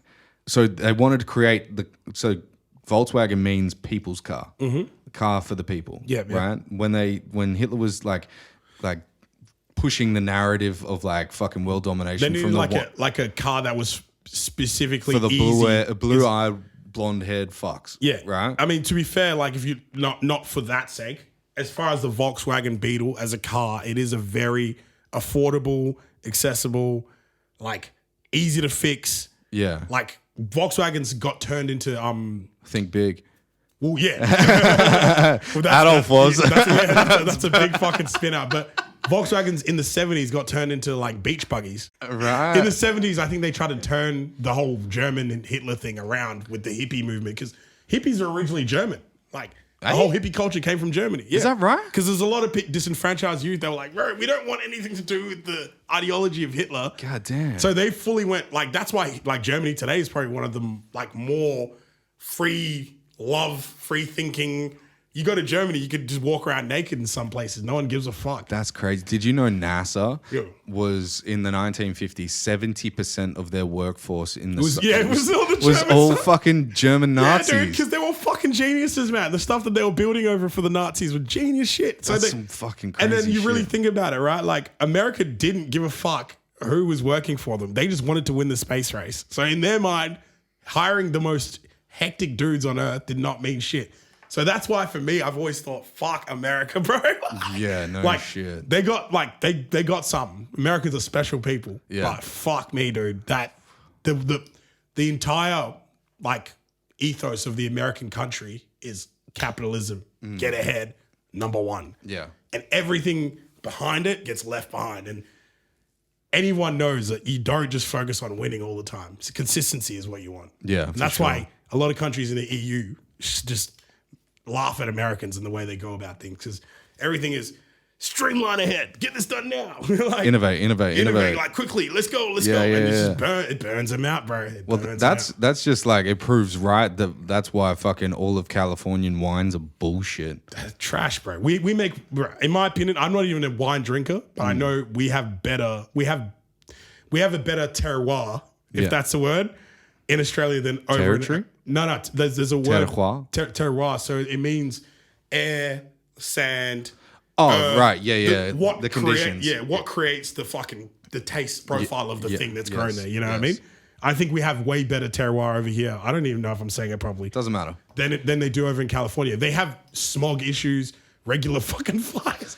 There's a lot of people driving cars out there, man. That shit is gonna like feed into your ecosystem and into the sky and into the ground. So, you know, where we grow wines at in Australia, Western Australia, up north, wherever, Barossa's amazing. bro, it's fucking wide open spaces, clean airs. Like the worst thing we have here that's a probably ecological problem is the ozone layer is so fucking open. You know what I mean? But Well, I think that's clearing up. well, there you go. Yeah, I think it's gradually getting smaller. Yeah. Which is like, it's good to think about, but also at the same time, does that mean? Did you know that the Amazon forest is man-made? Which one? The Like Amazon. the actual Amazon in Brazil? Yeah. In South America, sorry? I think it's in the bottom of Africa, isn't it? No. No, it is in South America. I think it's in South America, Yeah, yeah. yeah. Because I think we have Congo, like, as far as like any forest or I thought that was Africa. Amazon. Yeah, Congo is in Africa, Yeah. but that's like a different type of Amazon. Like when I think of the Amazon, I think South America. It's a Google job. Yeah. The Amazon rainforest Yeah, that was man-made. was man-made. That's really cool. Yeah, so it comes from the agriculture.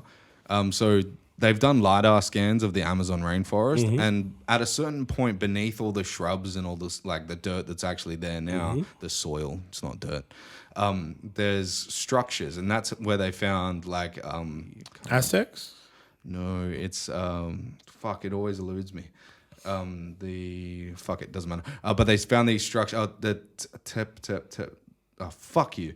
I hate that, eh? Oh, dude, it's terrible. It's because I didn't have my alpha brain.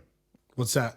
Oh, it's like a cognitive enhancer. It helps? Oh, like I generally helps? never say when I Fuck, take dude, that's that good shit. to know. Yeah, it's really, really good. I'm not a very big kind of guy, but more of a I'm more of a...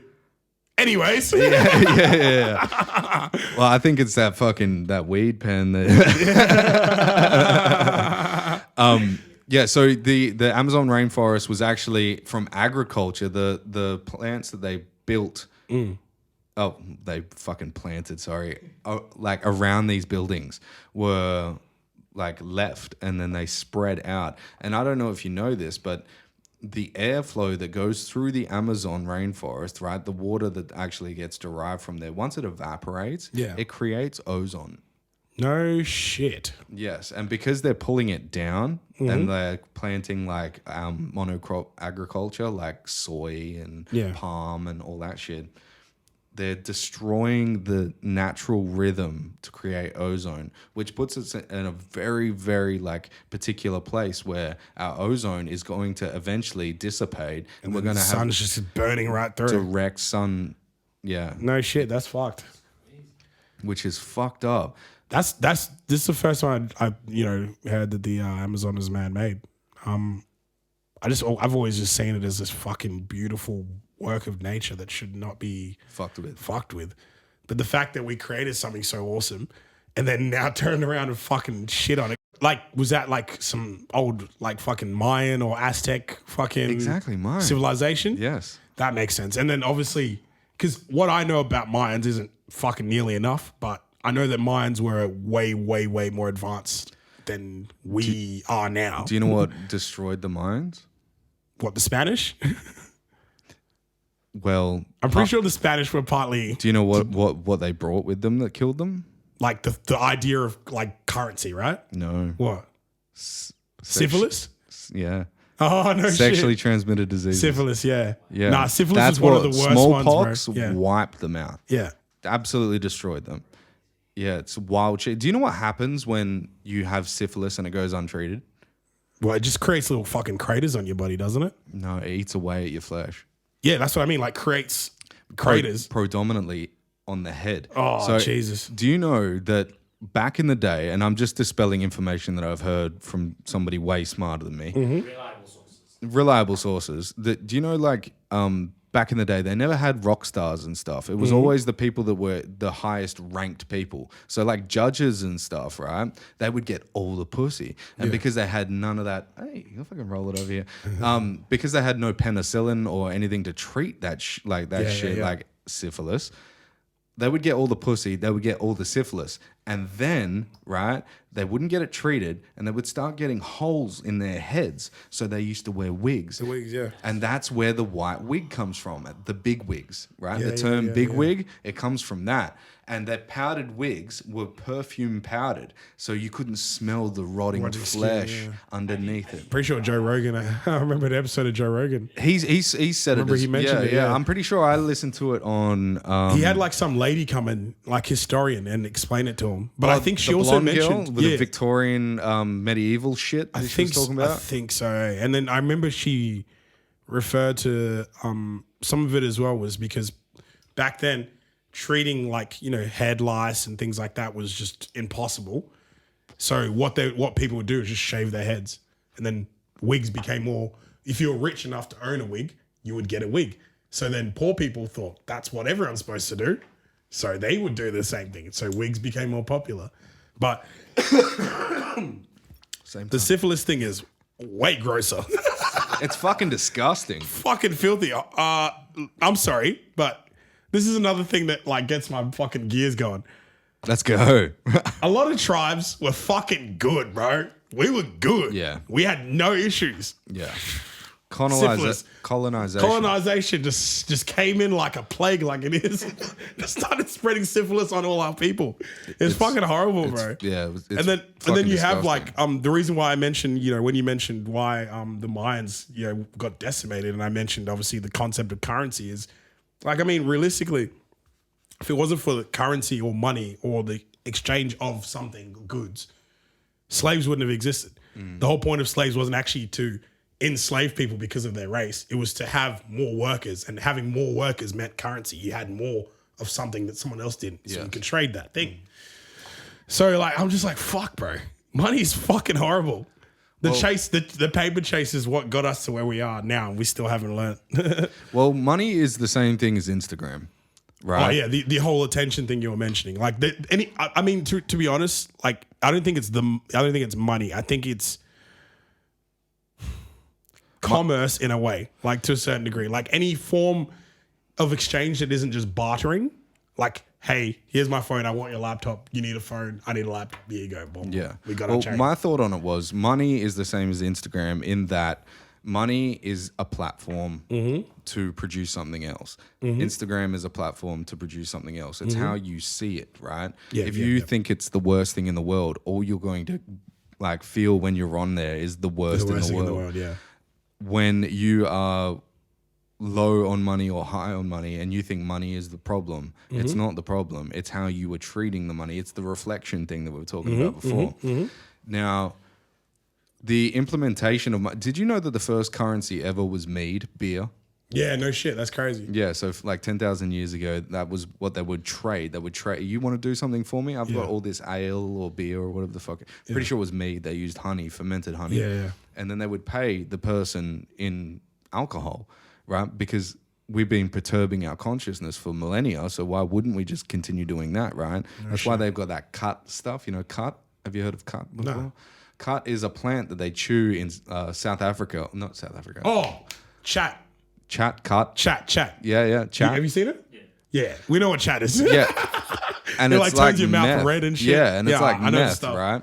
A lot of my Somalian and Ethiopian homies get on it hard, bro. It's like East African, very Can you get it heavily. here? Bro, people would grow it in their fucking houses. Oh, interesting. One of my homies' house got fucking robbed because his mum had a tree out the front. Oh, shit. Dude, so they lived in like fucking Applecross. We don't know where they lived. They lived in Applecross, man. Go find their fucking house. Good luck. Go rob a black family. Good luck. Yeah, in Applecross. Yeah. These two dudes Good were luck. Ethiopian as well. So, yeah.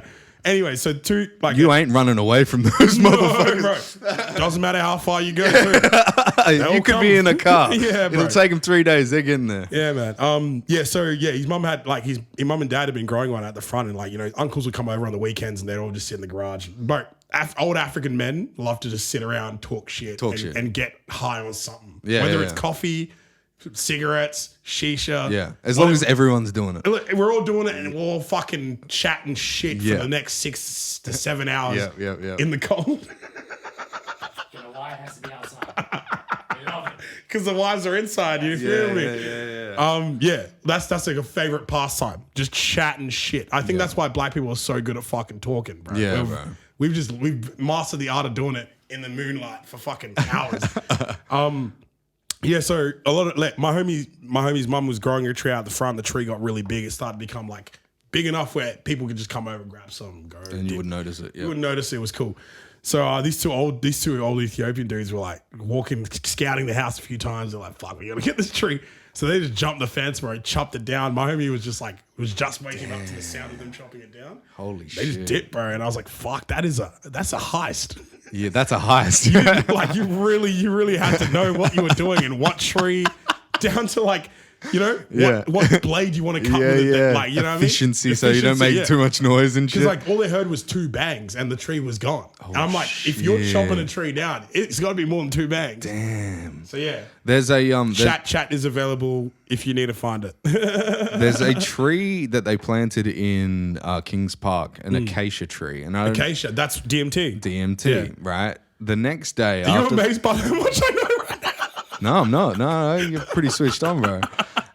I did a lot of DMT at one point, man.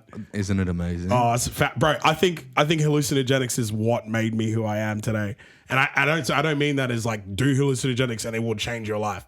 It doesn't really happen the same with everybody. Yeah. I was one of the lucky few that did hallucinogenics and it didn't cook me and it helped me find myself a little bit better. Yeah.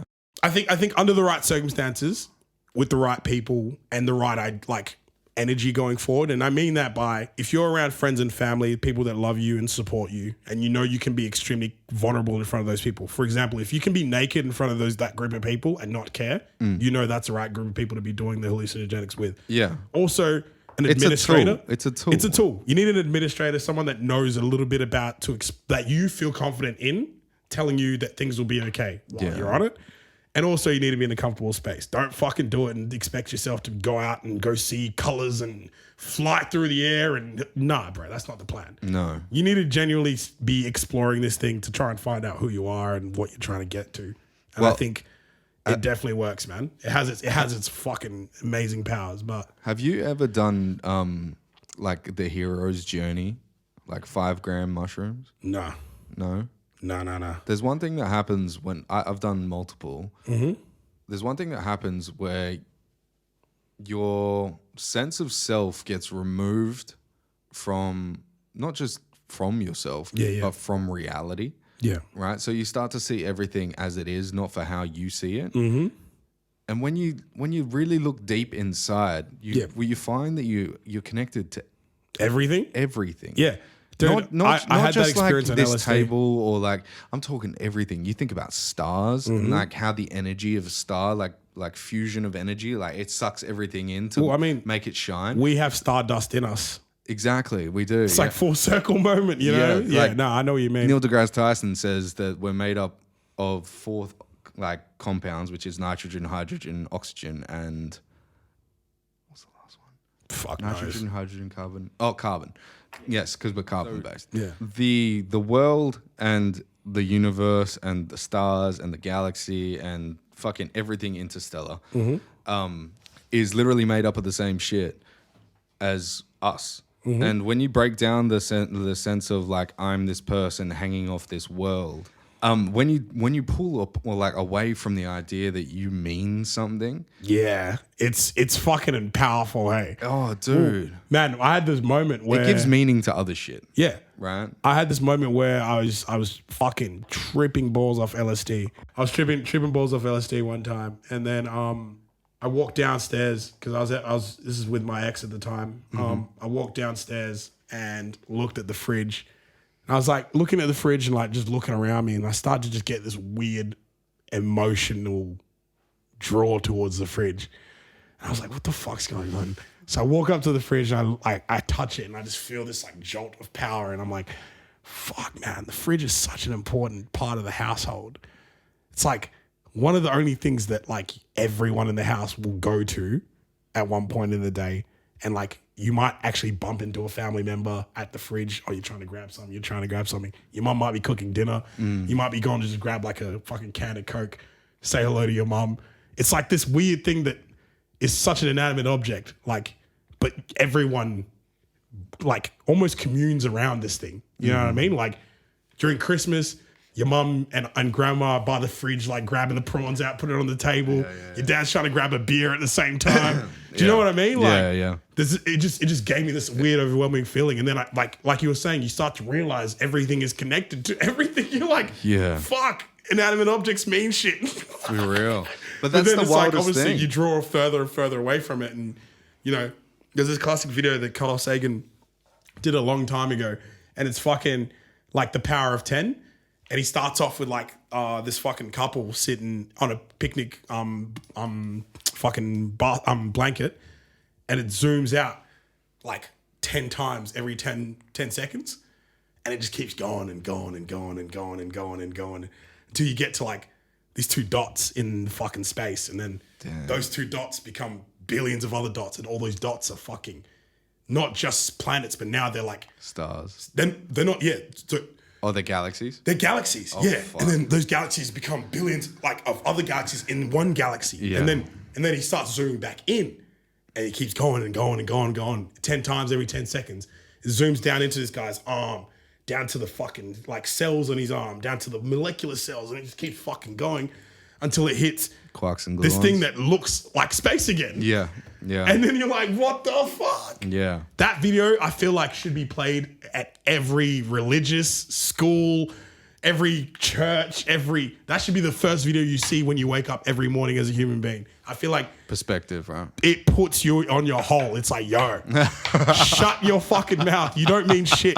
You're part of a greater machine, and what you do affects everything around you. Yeah. If we thought a bit more like that, recycling wouldn't even be a part of the conversation. It would be a fucking thought. And I'm not saying I believe in recycling, because that's big companies trying to tell you what to do and make you do the work that they should have done for them. Yeah, no shit. Telling you to recycle is like your mum fucking tell you to wash the dishes after you've already done them. Yeah. It's like, come on, bro. Yeah, when you cook dinner. Exactly, right? Yeah. But yeah, should we talk about some Perth music?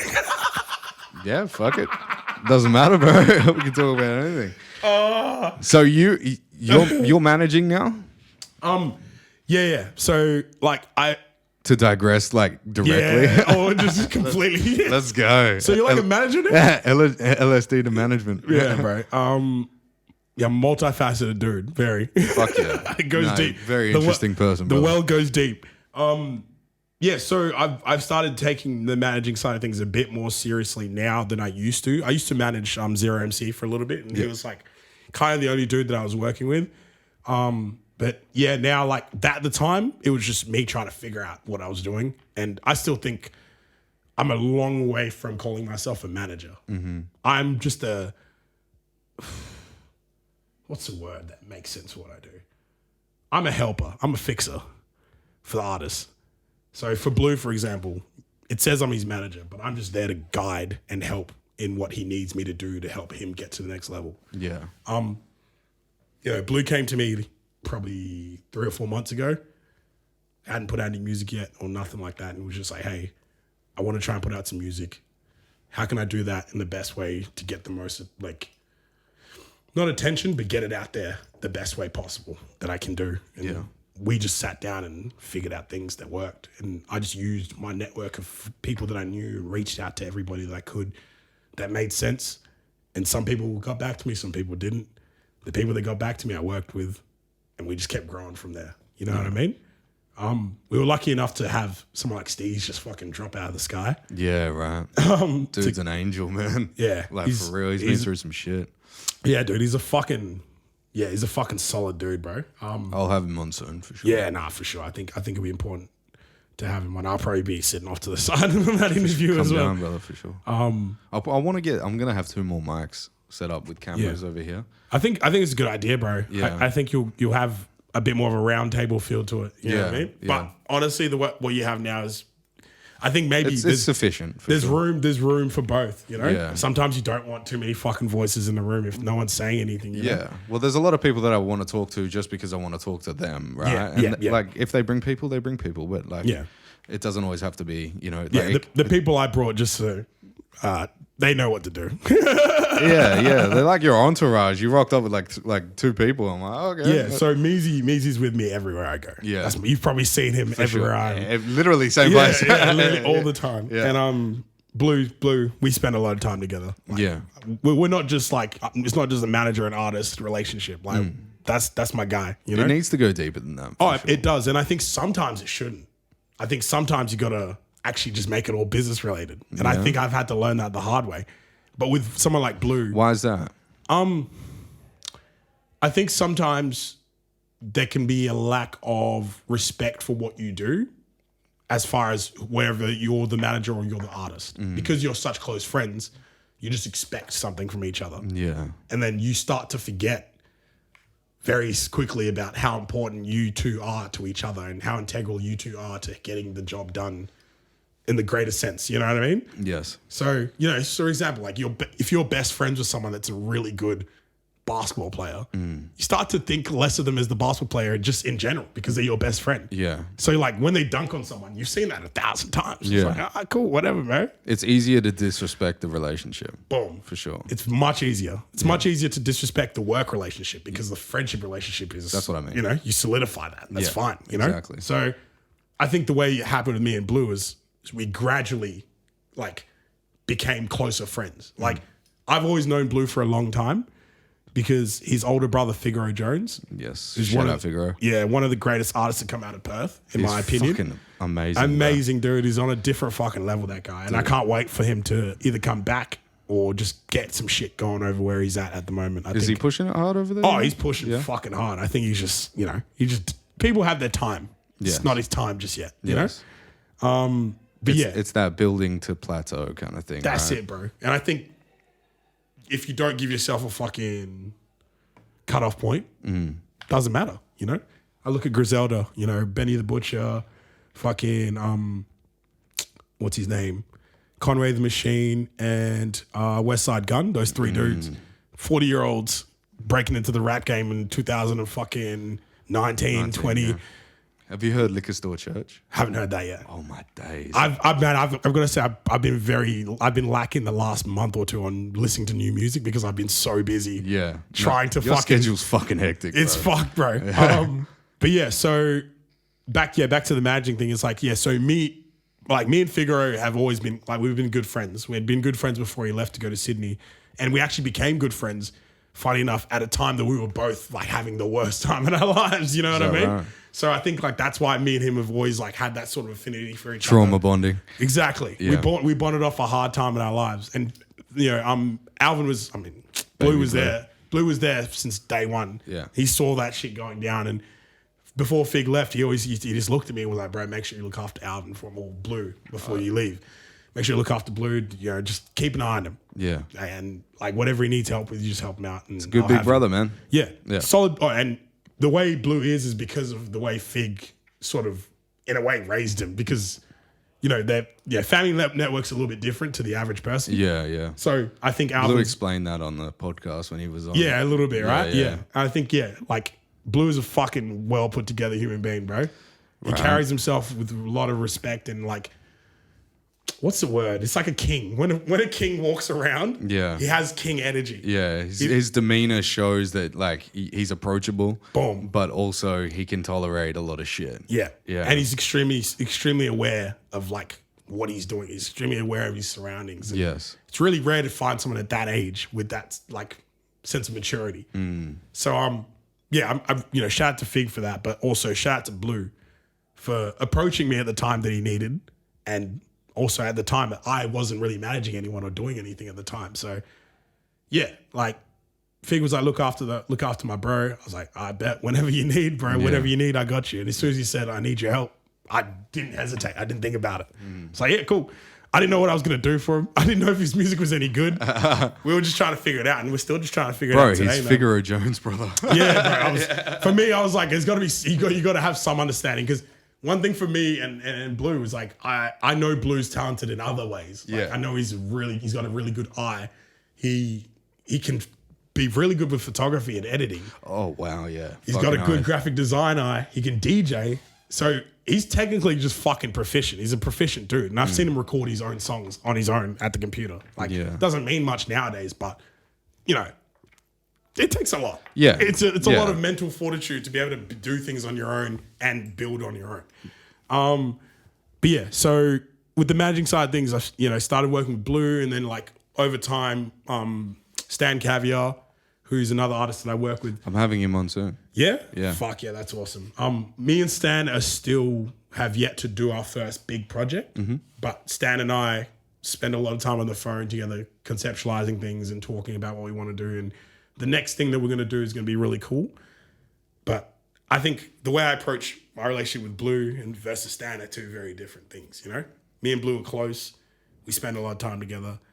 We know what we want, and we have similar likes as far as like music and things, ideas that we want to do. Stan is like, he really pulls the creativity out of me, and I fucking love it. Like, he's a very Tyler, the Creator type of artist that's a bit more conceptual, bit more, let's build the whole fucking thing from the ground up. A bit more, what's the word?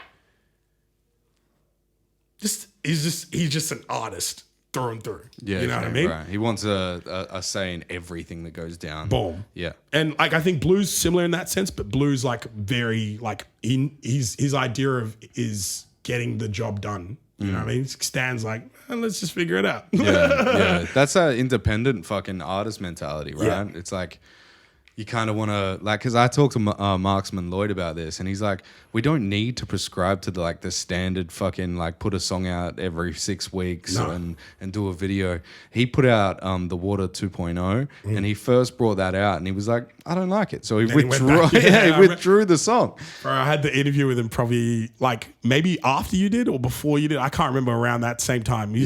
But I remember him saying like, yeah, the song had already been out, and he just went and remade it, and I was like, what does it feel like to do that? Yeah, no shit. It takes a lot of balls to be like, you know what, this wasn't ready. Yeah. I need to do this again. I need to do this again. I don't think I've ever heard of a big artist doing something like that. Yeah. You know what I mean? I've heard of maybe doing a deluxe album with the new version. But what kind of a fucking king move is that? That's right? a great move. Imagine if you were that. fucking like Tyler, the Creator, and you go, actually, here's a song, and it goes fucking wild, and he's like, actually, I can do that better. And fucking pulls it off. Yeah. Pulls it off.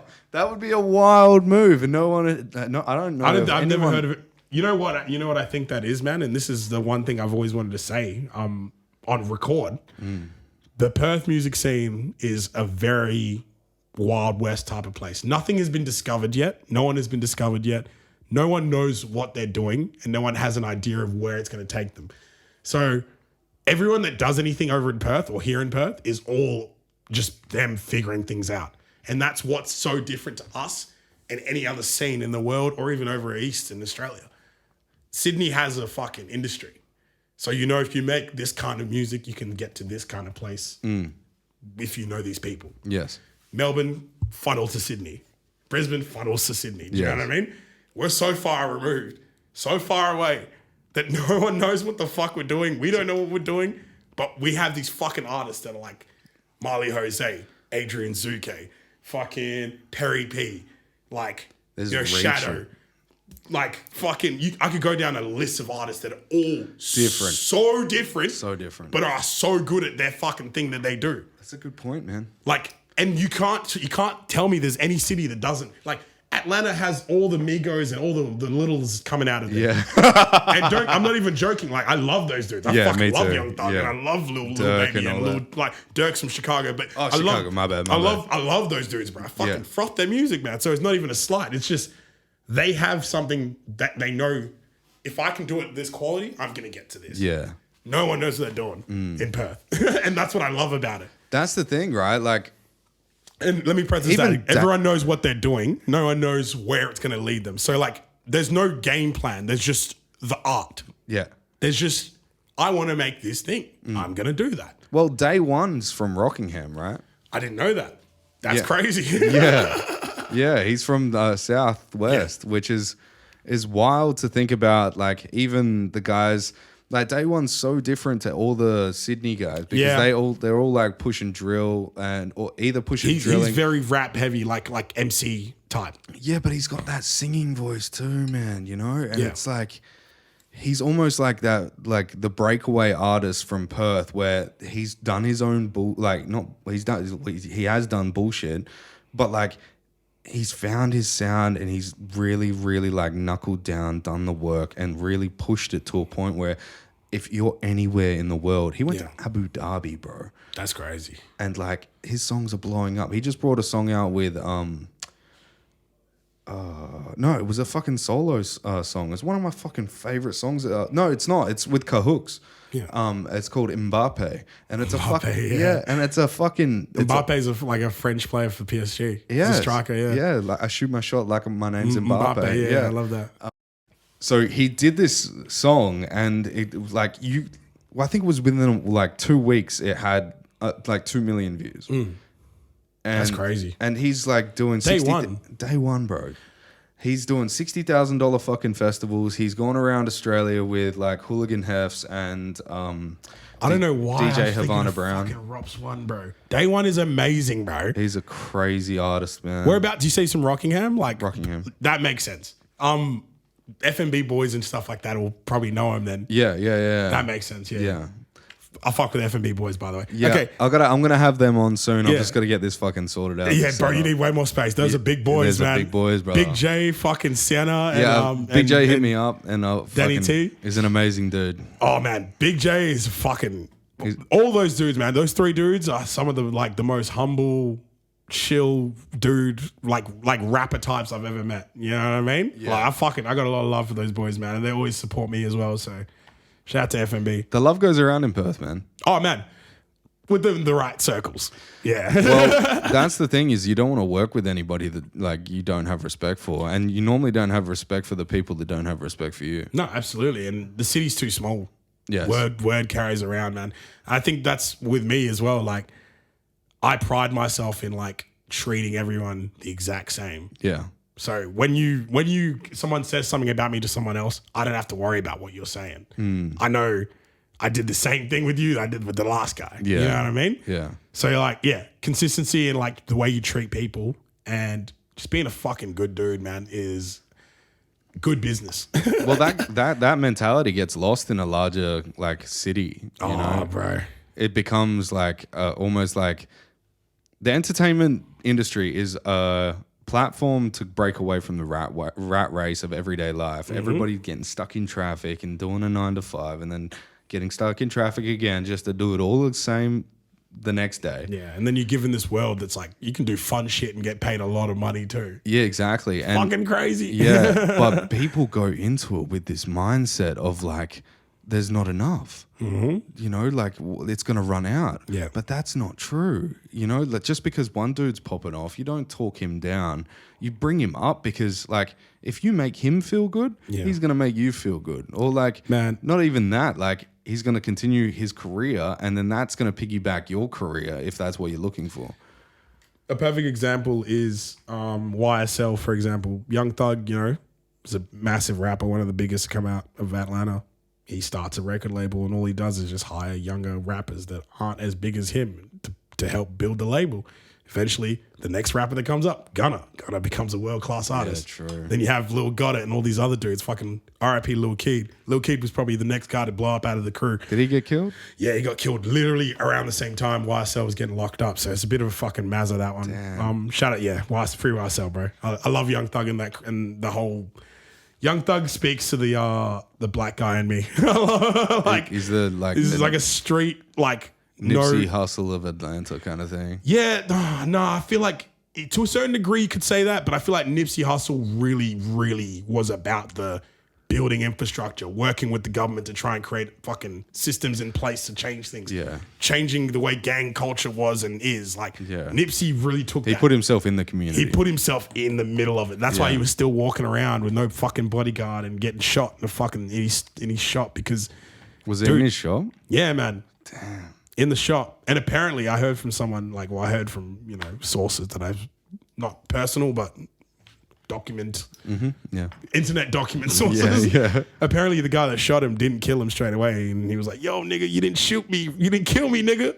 And he came back and fucking Oh damn. bopped him, bro. So Nipsey was that guy, bro. Nipsey's actually I think he's Ethiopian, I'm pretty sure. Is that right? So he's got like a very strong affinity to his African roots. And he talks about being, I think he might be related to Haile Selassie. Oh shit.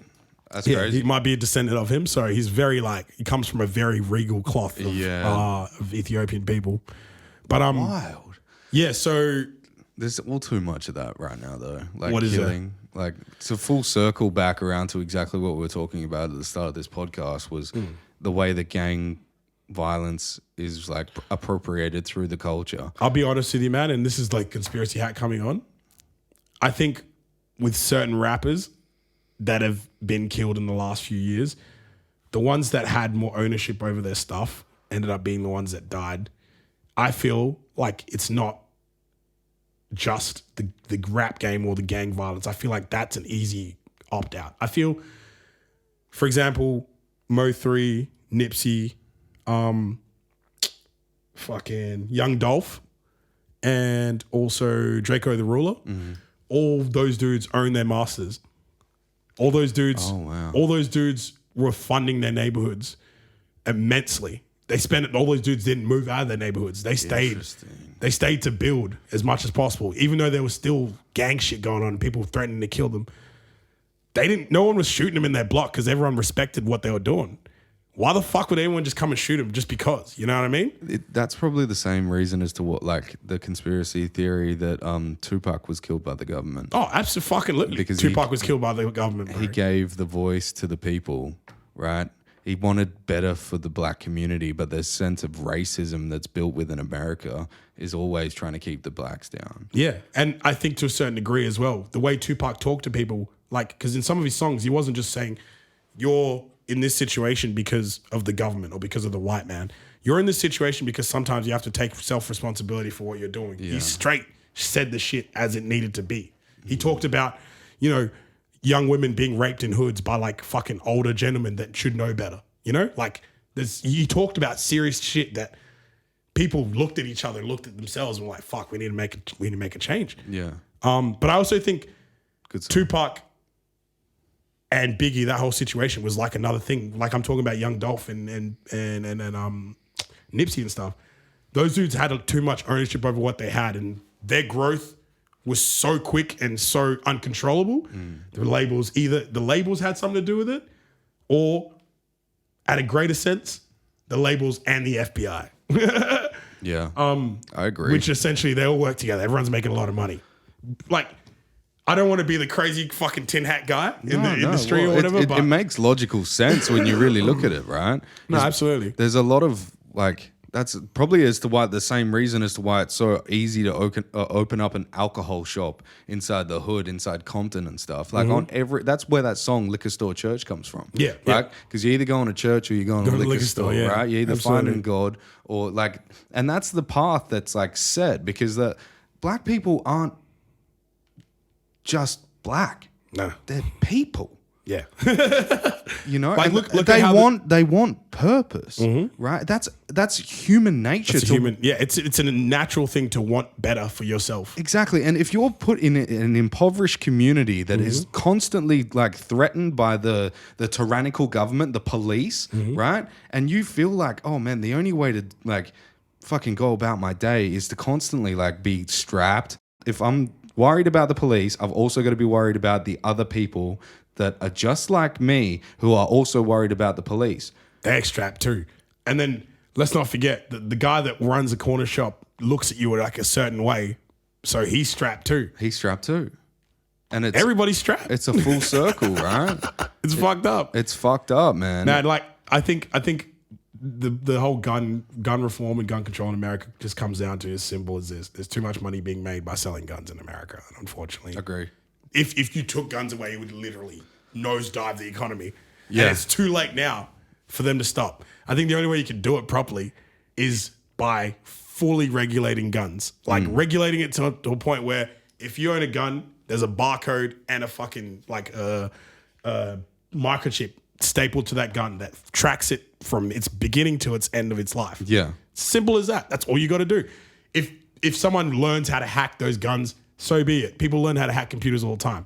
Come up with a better way to make sure these guns are protected. Come up with a better hacker. Find a better hacker to make sure it doesn't get hacked again. Yeah. I just feel like America's done the, we're not going to do anything. Yeah, it's too hard, right?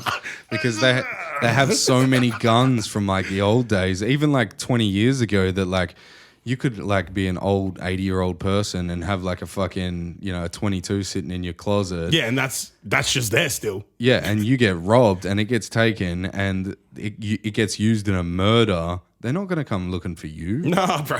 No. Well, I mean, sometimes that gun might be so old that it's out of circulation. It's out of the fucking serial It's number got system. one bullet left in it from the Yeah, fucking from the 1800s. You know what I mean? Like, man, America's That's a real thing. It's a crazy place, bro. And that's the difference between America and Australia is we don't have that. Like the Sandy Hook shit that happened, that took place in America, that wouldn't have happened in Australia. No.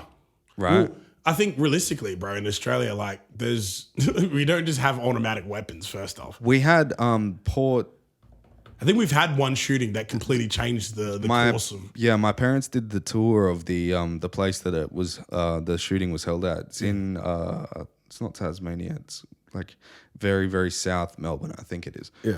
Port Augusta? No, it's not. It's one of the ports. And there was 23 people killed. It was the largest like massacre or something like in the 21st century. And the government was like, no more guns. And we were all like, yeah, no, that sounds like a good idea. Yeah.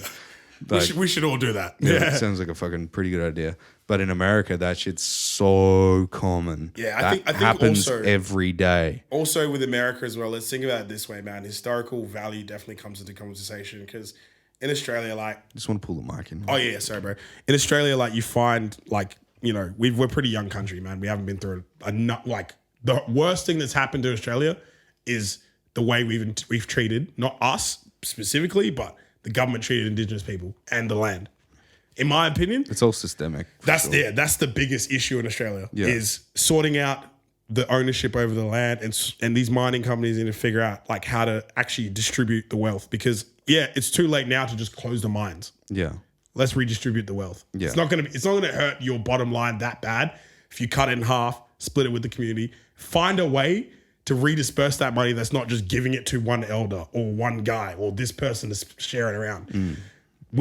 A mining company has fucking a geologist, a fucking like a construction crew. They have experts at every level. Yeah. Put that same effort into try and dispersing this wealth and doing it the right way, and you'd be surprised what's going to happen.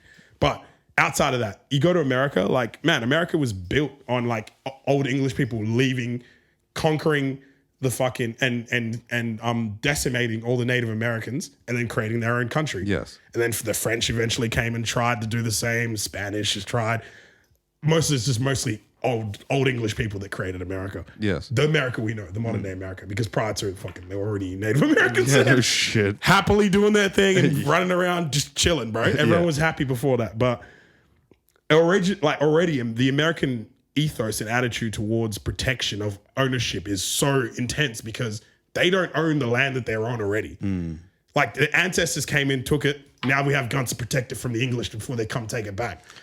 And now we got to protect it from the Native Americans that originally own it. Yeah. So America's just built off, like, I need to protect my rights. I need to protect my thing. You know what I mean? Over here, we don't really have that much because realistically, sorry to cut you off. Yeah, no, you're good. You're good. But my thinking on this is, it seems that every part of every problem that we have can be like skewed down into like either racism or factionized thinking, which is like me against you. Right? Yeah. Right. If we like, that's why the crazy thought of like mushrooms and psychedelics and all those, like, they break down your sense of self. So you break down the importance of self. The last thing that I want to do when I'm on mushrooms is, or even the post effects of mushrooms, is go to war with someone on anything. It's the furthest thing from making sense in your brain when you're on any hallucinogenic is to be violent or to be better than the other person. Yeah. The whole thing is togetherness. Like the feeling of euphoria from any hallucinogenic is together. Yeah. Let's all do this one activity together. Let's hug. You know what I mean? Yes. Everything is like, fuck, like, come on, bro. It's energy, right? Energy. Yeah. So yeah, no, you're absolutely right, bro. I just think like if we maybe microdose from when we were children, when we're like learning things and trying to put things together. Wild world. It'd be a very different fucking place, man. Yeah. I also think though, to a certain degree, there are some people that it doesn't affect the same way. But Like you're talking about like psychosis, Yeah, and schizophrenia. I definitely think there's some 100%. Certain types of people that shouldn't do it, or maybe need to be doing it in a more controlled setting. And I mean scientifically controlled, not just you and your mates and your dad. Well, it's also good to see if you have that that gene. Yeah, test it first. You know what I mean? Test it a bit. Yeah, and I think under those circumstances makes sense. Yeah, But, I wouldn't say, hey, go smoke DMT, but I would say if you're looking at exploring yourself, maybe try a little bit of pot first. You know, like one puff. You know? Feel something other than you in your normal sober state. Yes. Feel a sense of euphoria, whether it is if you hold your breath for a little longer than you normally do, and just feel that feeling of lightheadedness for a second. Because what that does is take you out of your body and forget about the machine that is your brain and self. And then you start to think, oh, breathing is so important. Keeps me alive. Oxygen, clean oxygen, the earth. Oh shit, everything starts. Do you know what I mean? Yeah. It's a chain reaction of things like, you know, like everyone talks about, it's more like a fucking modern thing now to know about the new health kick or whatever, but everyone talks about the Windhoff technique, Breathing, you know? Breathing, and also I think it's like the fucking jumping in cold water. Yeah, cold exposure. Yeah. And then like coming out of it, like I'm like, bro, that the reason why that works is all it's doing is basically forcing you to stop thinking for a second. Yeah. And resets everything in your body. In your fight or flight. And then as soon as you come out of that, you realize what the fuck's more important, me surviving and living or me getting that fucking Louis bag that I've been wanting all my life so I could flex it on a girl that might go home with me that night. Does not give a fuck about it. That doesn't give a fuck. No one gives a fuck. No one cares, man. That's why there is a huge argument to say, hey, why don't these fucking politicians that are pushing these policies that are keeping like impoverished communities down, why don't we just fucking dose these motherfuckers, get them feeling how it must feel like to implement those policies that create unjust societies? Why are we like sitting back and saying, hey, this old fuck that's illegalizing like pot and illegalizing LSD and all the fucking psychedelics that allow the mind to relax and the self to contemplate the universe and connection? Yeah. That's the key to this, right? Is the connection that we are lacking comes from the disintegration of like, it's actually the implementation of your ego and the disintegration of like the connection to others. Yeah. Right. But if you could just get to that state where you're like, oh, he is me and I am him. And if I want a better society, it's not about the people that are winning. It's about the people that are losing. Yeah.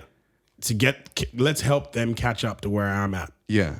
So then therefore the person in front of us is given enough time to come back and help us. Yeah. And the chain reaction goes on. You know what I mean? Yeah, that's the issue though. Like billionaires think that they're helping you by creating these products, economy. Right? Yeah. Well, I think that's unfortunate because it's not really it's the government that give them all these tax cuts and rebates and like, hey, if you hire 1,000 people, the government's going to let you build more of those buildings for a lot less cheaper because you're technically helping the economy.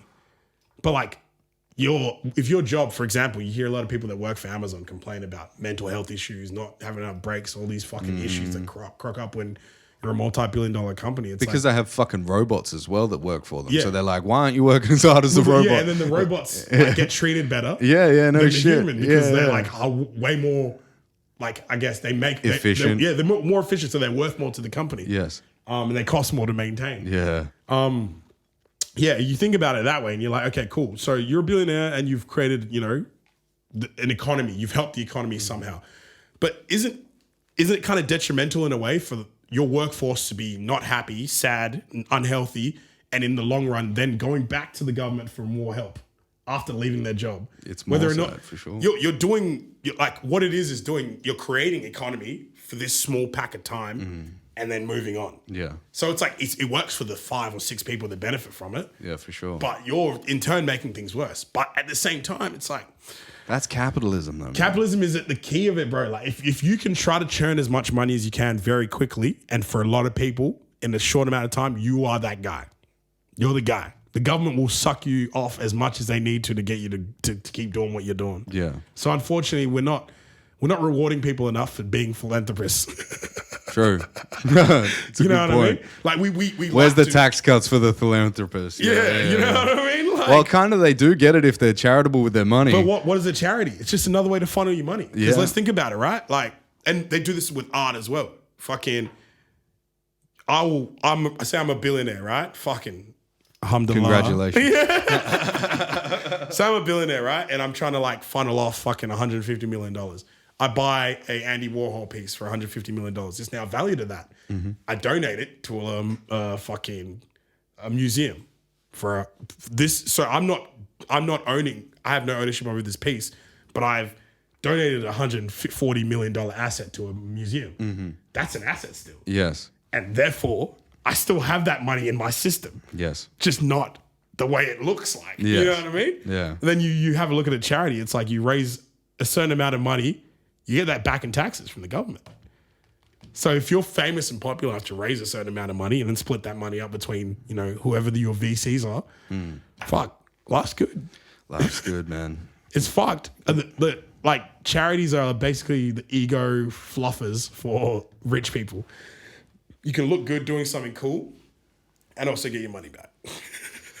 Well, that's, yeah. You don't have to invest as much, There's something to be said, and I say this quite often, for the way businesses are like structured.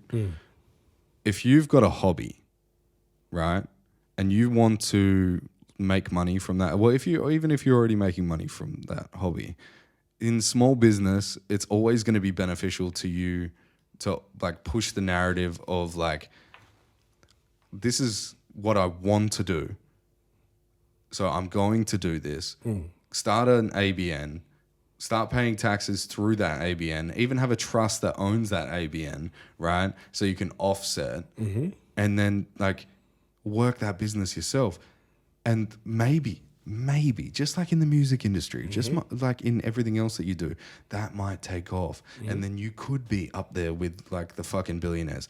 But you're, to full circle once again, your passion Is what feeds that entire beast. is what feeds it, right? No, bro, everything you've just said is so scary because that's the process we're actually going through at the moment. Like, I'm learning about trusts and earned trust just recently. Yes. I had no clue about what that whole system was, the structure was, and understanding like that you, as the person behind the business, should never be the one that's on paper. Yeah. Get your name off that shit. Is so fucked up to me. Yeah. So it makes me think, fuck, dude. Own the thing that owns the thing. You're so far removed that you have no control over what the image of that thing is. And Yeah. it's a good thing because if you decide you're going to go fucking drive through a whole fucking line of kids at a school crossing. Fuck. You know what I mean? That might not be too well for the business. Yeah, no. Do you know what I mean? Yeah, I got you. To completely fucking come back to the conversation. Yeah, so the Perth music scene.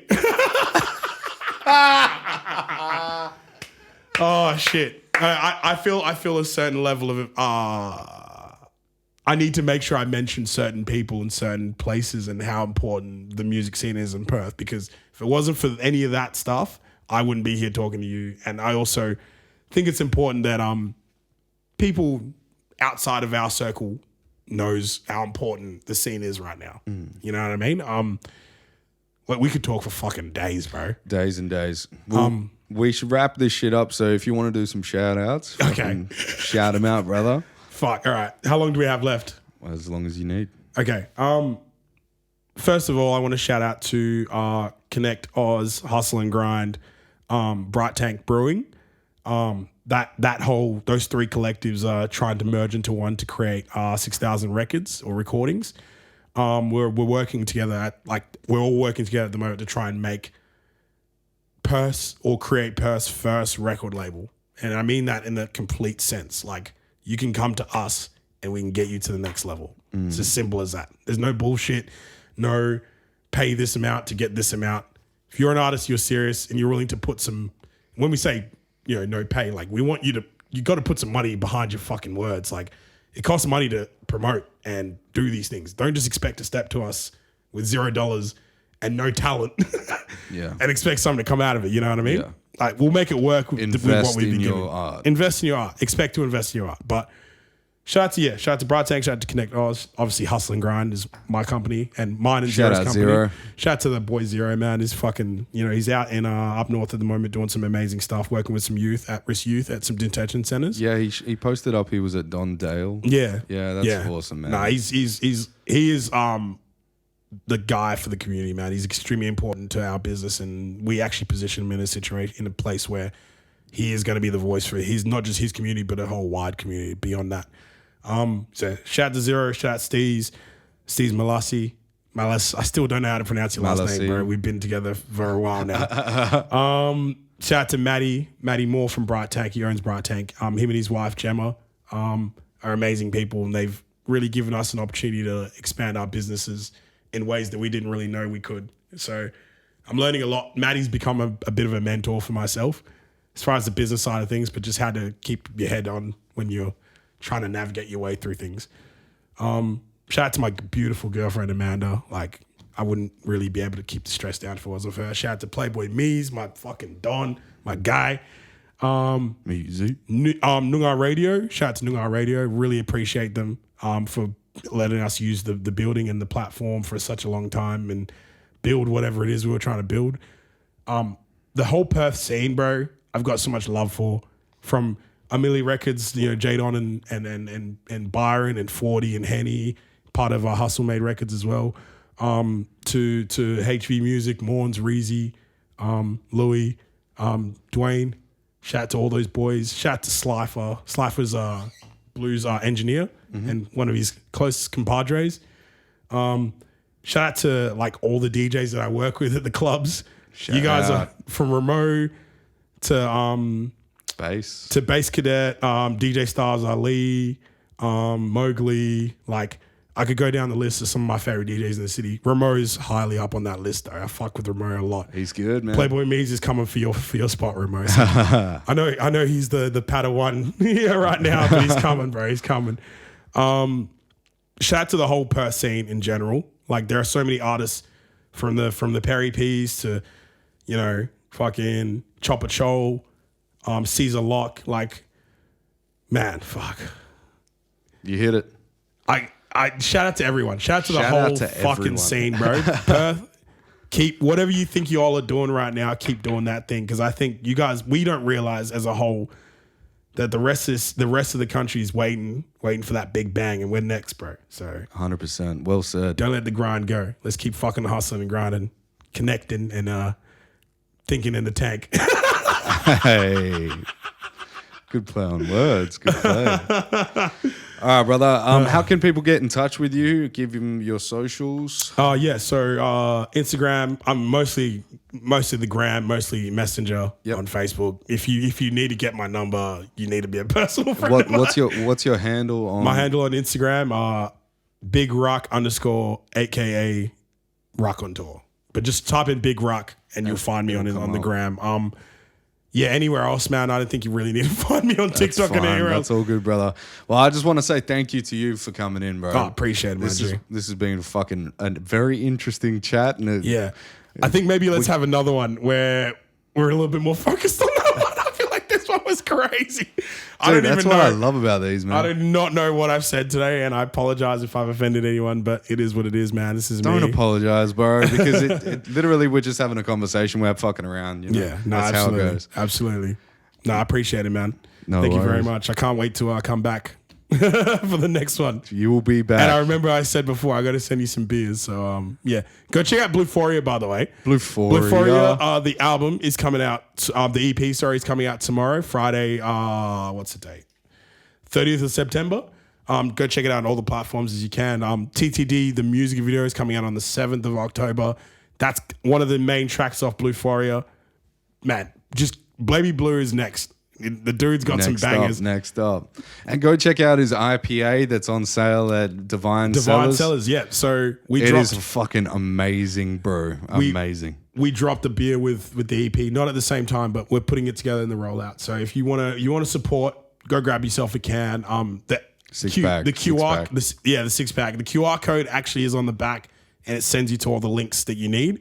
So it saves you all the extra bullshit, and all the things that I'm saying to you right now will not matter if you just scan the QR code. Just scan that code. Scan the code and send yourself down the rabbit hole of your lifetime. You know what I mean? That's the way. That's the way. We got a lot of cool shit coming up soon. But yeah, like I said, whether it's me you're following, whether it's Steez, whether it's Blue or Measy or Hustle and Grind, Connect, Bright Tank, they're all full circle. We're connecting each other. So That's yeah, the way. keep an eye on what we do. And if you're trying to get involved, man, please Get involved if you can. That's it. Big RAK, thank you for coming on, brother. Man, Jacob, I'll see you soon, my dog. We See you talk real soon. That's the one. See you, bro. Take me home, I wanna know if you're down, ready to go. Wanna fly away with you, float away, fly